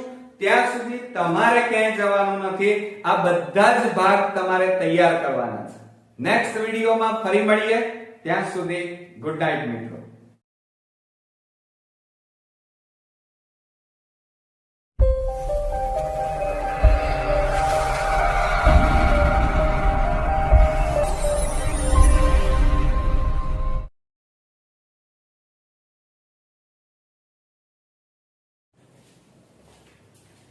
ગુડ મોર્નિંગ ફ્રેન્ડ્સ, હું અજય ત્રિવેદી અને આજે આપણે ધોરણ 10 વિષય વિજ્ઞાનમાં ચેપ્ટર 1 રાસાયણિક પ્રક્રિયાઓ અને સમીકરણો એના આપણે ત્રીજા ભાગમાં આજે મળી રહ્યા છે.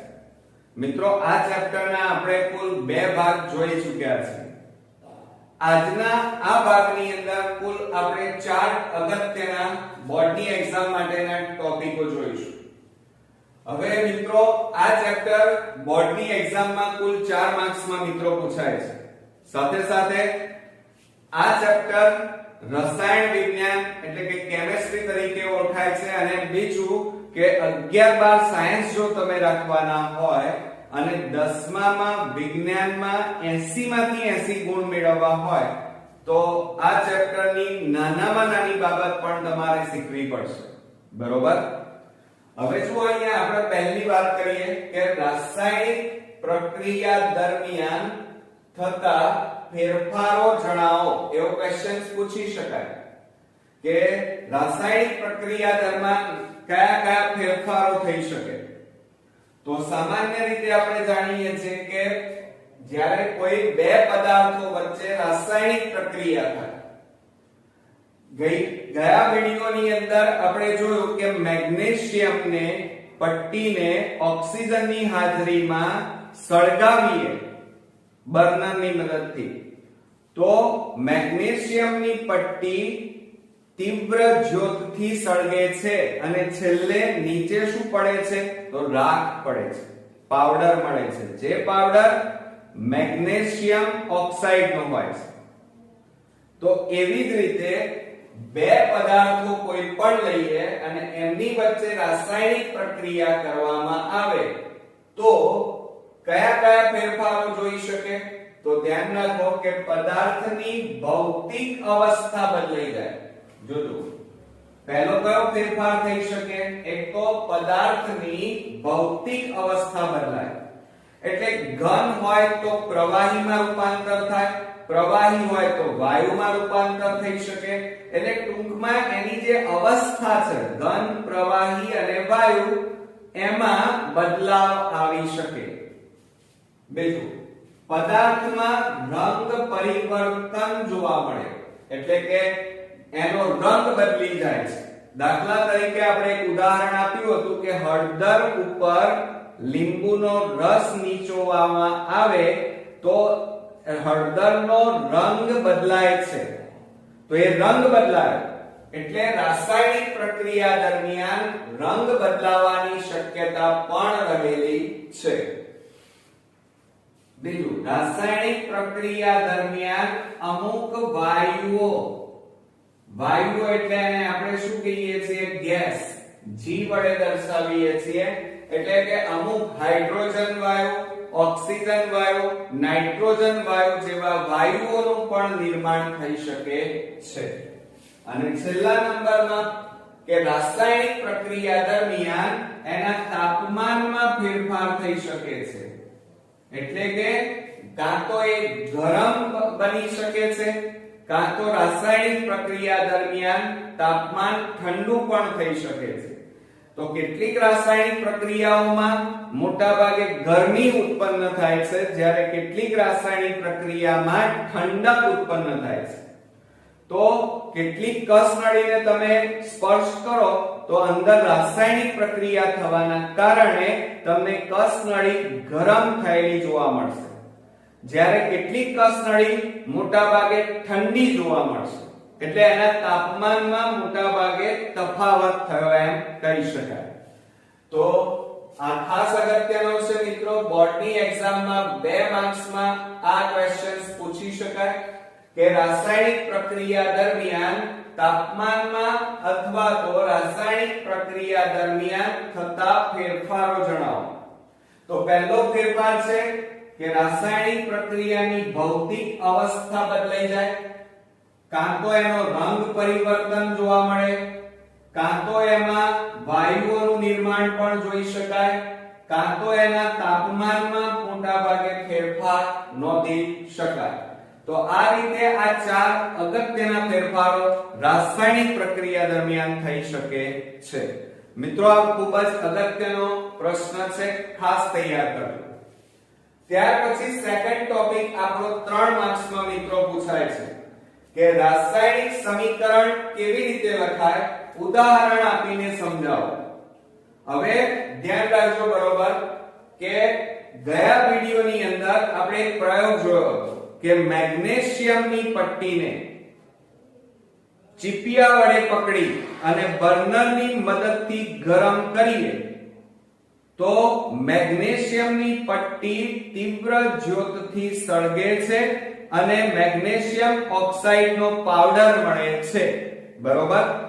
તો આ વસ્તુ બહુ લાંબી થઈ, એને જો ગુજરાતીમાં લખવા જાવ તો ફકરો તૈયાર થાય, પણ આ જ વસ્તુને આપણે જો સમીકરણ સ્વરૂપે દર્શાવીએ તો ટૂંકમાં લખી શકાય. તો જુઓ અહીંયા મેગ્નેશિયમની પટ્ટીનું ઓક્સિજનની હાજરીમાં દહન કરતા, દહન એટલે સળગાવતા મેગ્નેશિયમ ઓક્સાઇડ MgO બને છે. આ પ્રક્રિયાનું શબ્દ સ્વરૂપમાં જો વર્ણન કરવું હોય તો ઘણું લાંબુ થઈ જાય અને એટલા માટે એને ટૂંકમાં લખવા માટે, સંક્ષિપ્તમાં લખવા માટે એને સમીકરણ સ્વરૂપે દર્શાવવામાં આવે છે. હવે આ જ વસ્તુને સમીકરણ સ્વરૂપે દર્શાવવું હોય તો મેગ્નેશિયમ પ્લસ ઓક્સિજનની હાજરી એટલે પ્લસ O2 અને એને ગરમ કરીએ છીએ એટલે ઉપર આ રીતે ત્રિકોણ આકારનું આ રીતે સંજ્ઞા વડે એને દર્શાવવાનું, આને ડેલ્ટા કહેવાય. ડેલ્ટા નો મતલબ એ થાય કે રાસાયણિક પ્રક્રિયાને તમે ગરમ કરી છે. ઓકે, તો ગરમ કરતા શું મળી જાય છે? MgO મળે છે. હવે મિત્રો બરોબર ધ્યાન આપો કે મેગ્નેશિયમની પટ્ટી ઓક્સિજનની હાજરીમાં ગરમ કરતા મેગ્નેશિયમ ઓક્સાઇડ મળે છે. એને સમીકરણ સ્વરૂપે કેવી રીતે દર્શાવાય? તો Mg O2 gives, આ એરો જે માર્યો છે એને gives બોલાય, આ તીરને gives બોલાય, અને ગરમ કરો છો એને આ રીતે દર્શાવાય. બરોબર? જેને ડેલ્ટા કહેવાય. ગણિતનો ડેલ્ટા નથી, પણ અહીંયા ગરમી દર્શાવવા માટે ત્રિકોણ આકારનું અહીંયા સંજ્ઞા વપરાય છે. અને એની જમણી બાજુએ નિપજ મળે છે પણ MgO, મેગ્નેશિયમ ઓક્સાઇડ. હવે મિત્રો બરોબર ધ્યાન રાખો અહીંયા કે કોઈ પણ રાસાયણિક સમીકરણ એ બે તમે જે પ્રક્રિયા કરી છે એ પ્રક્રિયાને ટૂંકમાં દર્શાવવા માટે રાસાયણિક સમીકરણ વપરાય. દાખલા તરીકે કેલ્શિયમ ની ઓક્સિજનની હાજરીમાં રાસાયણિક પ્રક્રિયા કરતા કેલ્શિયમ ઓક્સાઇડ મળે છે. બરોબર? તો આ શબ્દ સ્વરૂપે દર્શાવો તો લાંબુ થઈ જાય, તો ટૂંકમાં દર્શાવવું હોય તો આ રીતે દર્શાવાય કે કેલ્શિયમ વત્તા ઓક્સિજન gives કેલ્શિયમ ઓક્સાઇડ. બરોબર મિત્રો?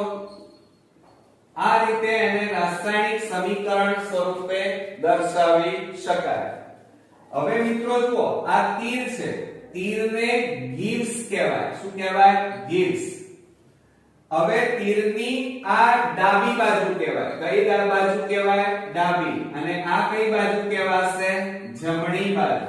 ક્લિયર? હવે જમણી બાજુએ આ જે દર્શાવેલું છે એને આપણે શું કહીએ છીએ મિત્રો? પ્રક્રિયકો કહેવાય. શું કહેવાય? પ્રક્રિયકો. અને તીરની જમણી બાજુએ આપણે જે દર્શાવ્યું છે એને આપણે નિપજ કહેવાય. શું કહેવાય મિત્રો? નિપજ. હવે બીજી વાત કરીએ કે પ્રક્રિયકો એક કરતા વધારે હોય, અહીંયા બે છે તો એ બંનેની વચ્ચે કયું ચિહ્ન વપરાય? પ્લસ વપરાય. અને જો નિપજ એક હોય તો વાંધો નહીં, પણ જો નિપજ એક કરતા વધારે હોય, આ વધારે છે નિપજ, તો એમની વચ્ચે કયું ચિહ્ન વપરાય? પ્લસ વડે દર્શાવાય છે. ક્લિયર? જુઓ અહીંયા આ મેગ્નેશિયમ વત્તા ઓક્સિજન આ બંને તીરની ડાબી બાજુએ છે, તો એ બંને શું છે? પ્રક્રિયકો. અને તીરની જમણી બાજુએ શું દર્શાવવામાં આવે છે? નિપજો. ઓકે. હવે જુઓ, સમીકરણમાં મેગ્નેશિયમ અને ઓક્સિજનને શું કહેવામાં આવે છે મિત્રો? પ્રક્રિયકો કહેવાય. શું કહીએ છીએ? પ્રક્રિયકો. જેમની વચ્ચે રાસાયણિક પ્રક્રિયા થતી હોય છે. રાસાયણિક પ્રક્રિયા આ બંને વચ્ચે થાય. જે પ્રક્રિયકો હોય એમની વચ્ચે રાસાયણિક પ્રક્રિયા થાય અને રાસાયણિક પ્રક્રિયા થઈ અને આપણને MgO મળે છે, જેને નિપજ કહેવાય. અને નિપજ હંમેશા જમણી બાજુએ દર્શાવાય છે. બરોબર. અને નિપજ હંમેશા પ્રક્રિયાને અંતે મળે. આ યાદ રાખજો, નિપજ હંમેશા પ્રક્રિયાને અંતે મળે છે. બીજું, રાસાયણિક સમીકરણમાં પ્રક્રિયકોને હંમેશા ડાબી બાજુએ, કઈ બાજુએ મિત્રો? ડાબી બાજુએ દર્શાવવામાં આવે છે. આ ડાબી બાજુએ દર્શાવાય પ્રક્રિયકોને. અને નિપજોને હંમેશા જમણી બાજુએ દર્શાવવામાં આવે છે. યાદ રાખજો આ ખાસ. બીજું, પ્રક્રિયકો અને નિપજોની વચ્ચે કયું ચિહ્ન વપરાય છે મિત્રો? આ રીતે તીરના નિશાન વડે દર્શાવવામાં આવે છે. એમાં તીરનો જે ટોચનો ભાગ હોય એરો હેડ કહેવાય. આને શું કહેવાય? એરો હેડ. તો આ એરો હેડ હંમેશા નિપજ તરફ હોય. જોજો અહીંયા ધ્યાન આપો કે જો એક કરતા વધુ પ્રક્રિયકો પ્રક્રિયામાં ભાગ લેતા હોય તો તેમની વચ્ચે વત્તા એટલે પ્લસ સંજ્ઞા વપરાય છે. આ જ રીતે એક કરતા વધુ નિપજો હોય ઉત્પન્ન થતી હોય તો તેમની વચ્ચે પણ પ્લસ સંજ્ઞા વપરાય છે. બીજું, જે તીર છે, આ તીર છે એનો આ ટોચનો ભાગ જેને આપણે એરો હેડ કહીએ છીએ, એ હંમેશા કોની તરફ હોય? નિપજ તરફ હોય. કઈ બાજુ હોય? નિપજ તરફ હોય છે. બરોબર. જે પ્રક્રિયાની દિશા બતાવે છે, આ એરો શું બતાવે છે? પ્રક્રિયાની દિશા. એટલે કે આ બંને વચ્ચે પ્રક્રિયકો વચ્ચે પ્રક્રિયા થાય છે અને આપણને શું મળે છે? નિપજ. તો નિપજ તરફ પ્રક્રિયા આ બાજુ જઈ રહી છે. હવે જુઓ, તમે આ રીતે ન દર્શાવી શકો કે કેલ્શિયમ વત્તા ઓક્સાઇડ, આ રીતે ન કરી શકો. તો આ પ્રક્રિયા આ બાજુ ગતિ કરી રહી છે. તો એ ખોટું છે મિત્રો, અત્યારે હાલ પૂરતું. બરોબર. એટલે એક આ ધ્યાન રાખજો. એટલે હવે તમને એક ઉદાહરણ દ્વારા સમજાવું કે આયર્ન એટલે લોખંડ, જેને ફેરસ કહેવાય, જે ફેરમ ઉપરથી આવેલું છે. હવે જુઓ, આ લોખંડની સંજ્ઞા છે. આ લોખંડને વાતાવરણમાં ભેજમાં ખુલ્લું રાખવામાં આવે તો લોખંડ વાતાવરણમાં રહેલા ઓક્સિજન સાથે ભેજ સાથે રાસાયણિક પ્રક્રિયા કરે છે. અને રાસાયણિક પ્રક્રિયા, આ બંને વચ્ચે રાસાયણિક પ્રક્રિયા થાય છે અને પ્રક્રિયા થઈ અને આયર્ન ઓક્સાઇડ મળે છે. એટલે કે FeO મળે છે. બરોબર મિત્રો. તો હવે આપણે આ રાસાયણિક સમીકરણ ટૂંકમાં લખ્યું. શબ્દ લાંબુ છે, શબ્દ રીતે લખો તો લાંબુ થઈ જાય. હવે આમાં જુઓ, આ બંને શું છે? એ પ્રક્રિયક કહેવાય. પ્રક્રિયક હંમેશા ડાબી બાજુએ લખાય. જ્યારે આ જે મળી એ મિત્રો આપણને શું મળ્યું છે? નિપજ. અને નિપજ હંમેશા કઈ બાજુએ લખાય? જમણી બાજુ લખાય. પ્રક્રિયકો બે કરતા વધારે હોય તો વચ્ચે પ્લસ નું ચિહ્ન વપરાય. અહીંયા નિપજ એક જ છે એટલે અહીંયા પ્લસ ની જરૂર નથી. પણ જો નિપજ બે કરતા વધારે હોય તો એમાં પણ વચ્ચે પ્લસ ની નિશાની મૂકવામાં આવે છે. બીજું પ્રક્રિયક અને નિપજની વચ્ચે તીર દ્વારા દર્શાવાય છે, પણ તીરનો ટોચનો છેડો જેને એરોહેડ કહેવાય, એ એરોહેડ હંમેશા નિપજ તરફ હોય છે અને આ એરો એ રાસાયણિક પ્રક્રિયાની દિશા બતાવે છે. ક્લિયર મિત્રો? તો આ ટોપિક તમારો બોર્ડમાં કુલ 3 માર્ક્સમાં પૂછાય છે, એટલે ખાસ તૈયાર કરજો. અને હવે તમને આ રાસાયણિક સમીકરણ સરળતાથી સમજાઈ ગયું હશે. હવે નેક્સ્ટ ટોપિક આપણો 2 માર્ક્સમાં જોઈએ કે અસંતુલિત રાસાયણિક સમીકરણ એટલે શું.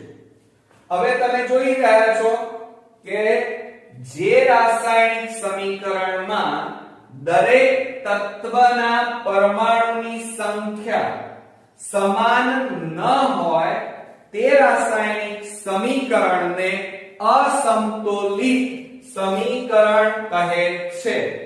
બરોબર? હવે એમાં ઉદાહરણ આપણે જોયું છે, એની પહેલા વાત કરીએ કે મેગ્નેશિયમની ઓક્સિજન સાથે પ્રક્રિયા થતા મેગ્નેશિયમ ઓક્સાઇડ બને છે.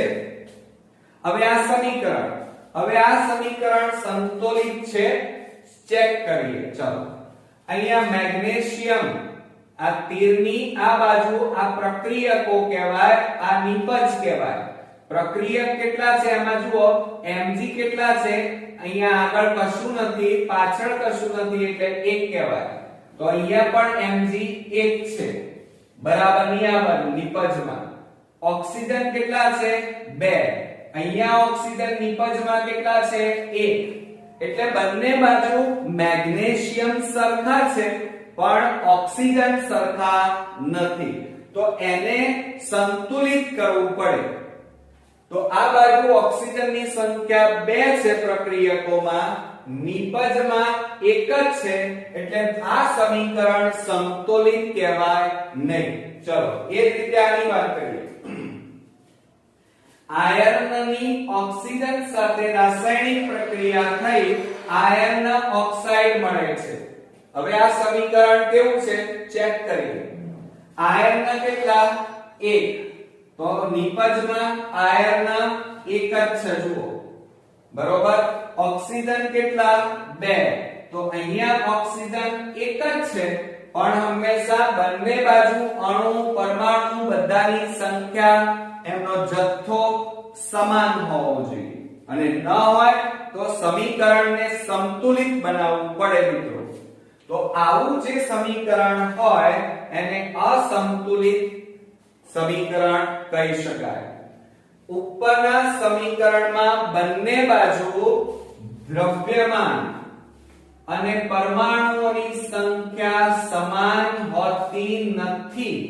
આવા અસંતુલિત સમીકરણને મેગ્નેશિયમના દહનનું માળખાકીય એટલે કંકાલ, વન ટાઈપ ઓફ, આપણી અંદર જે કંકાલ છે એની વાત છે.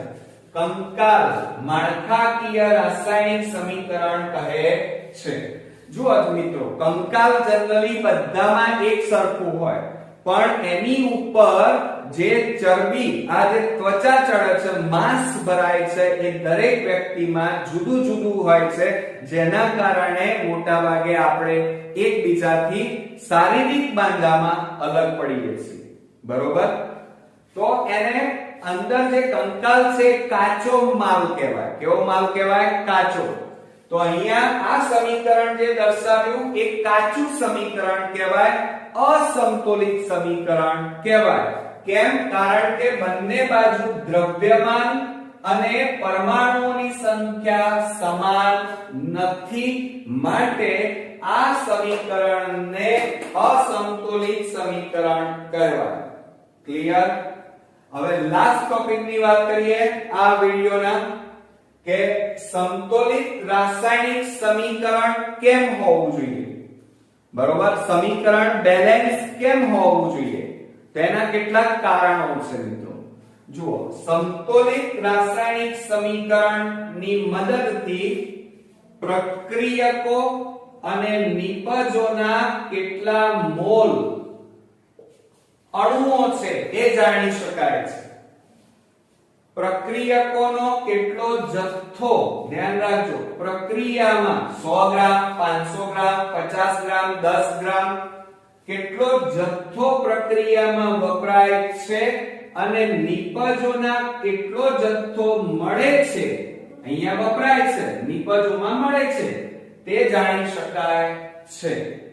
બીજું, પ્રક્રિયકો અને નિપજોની ભૌતિક સ્થિતિ પણ જાણી શકાય છે.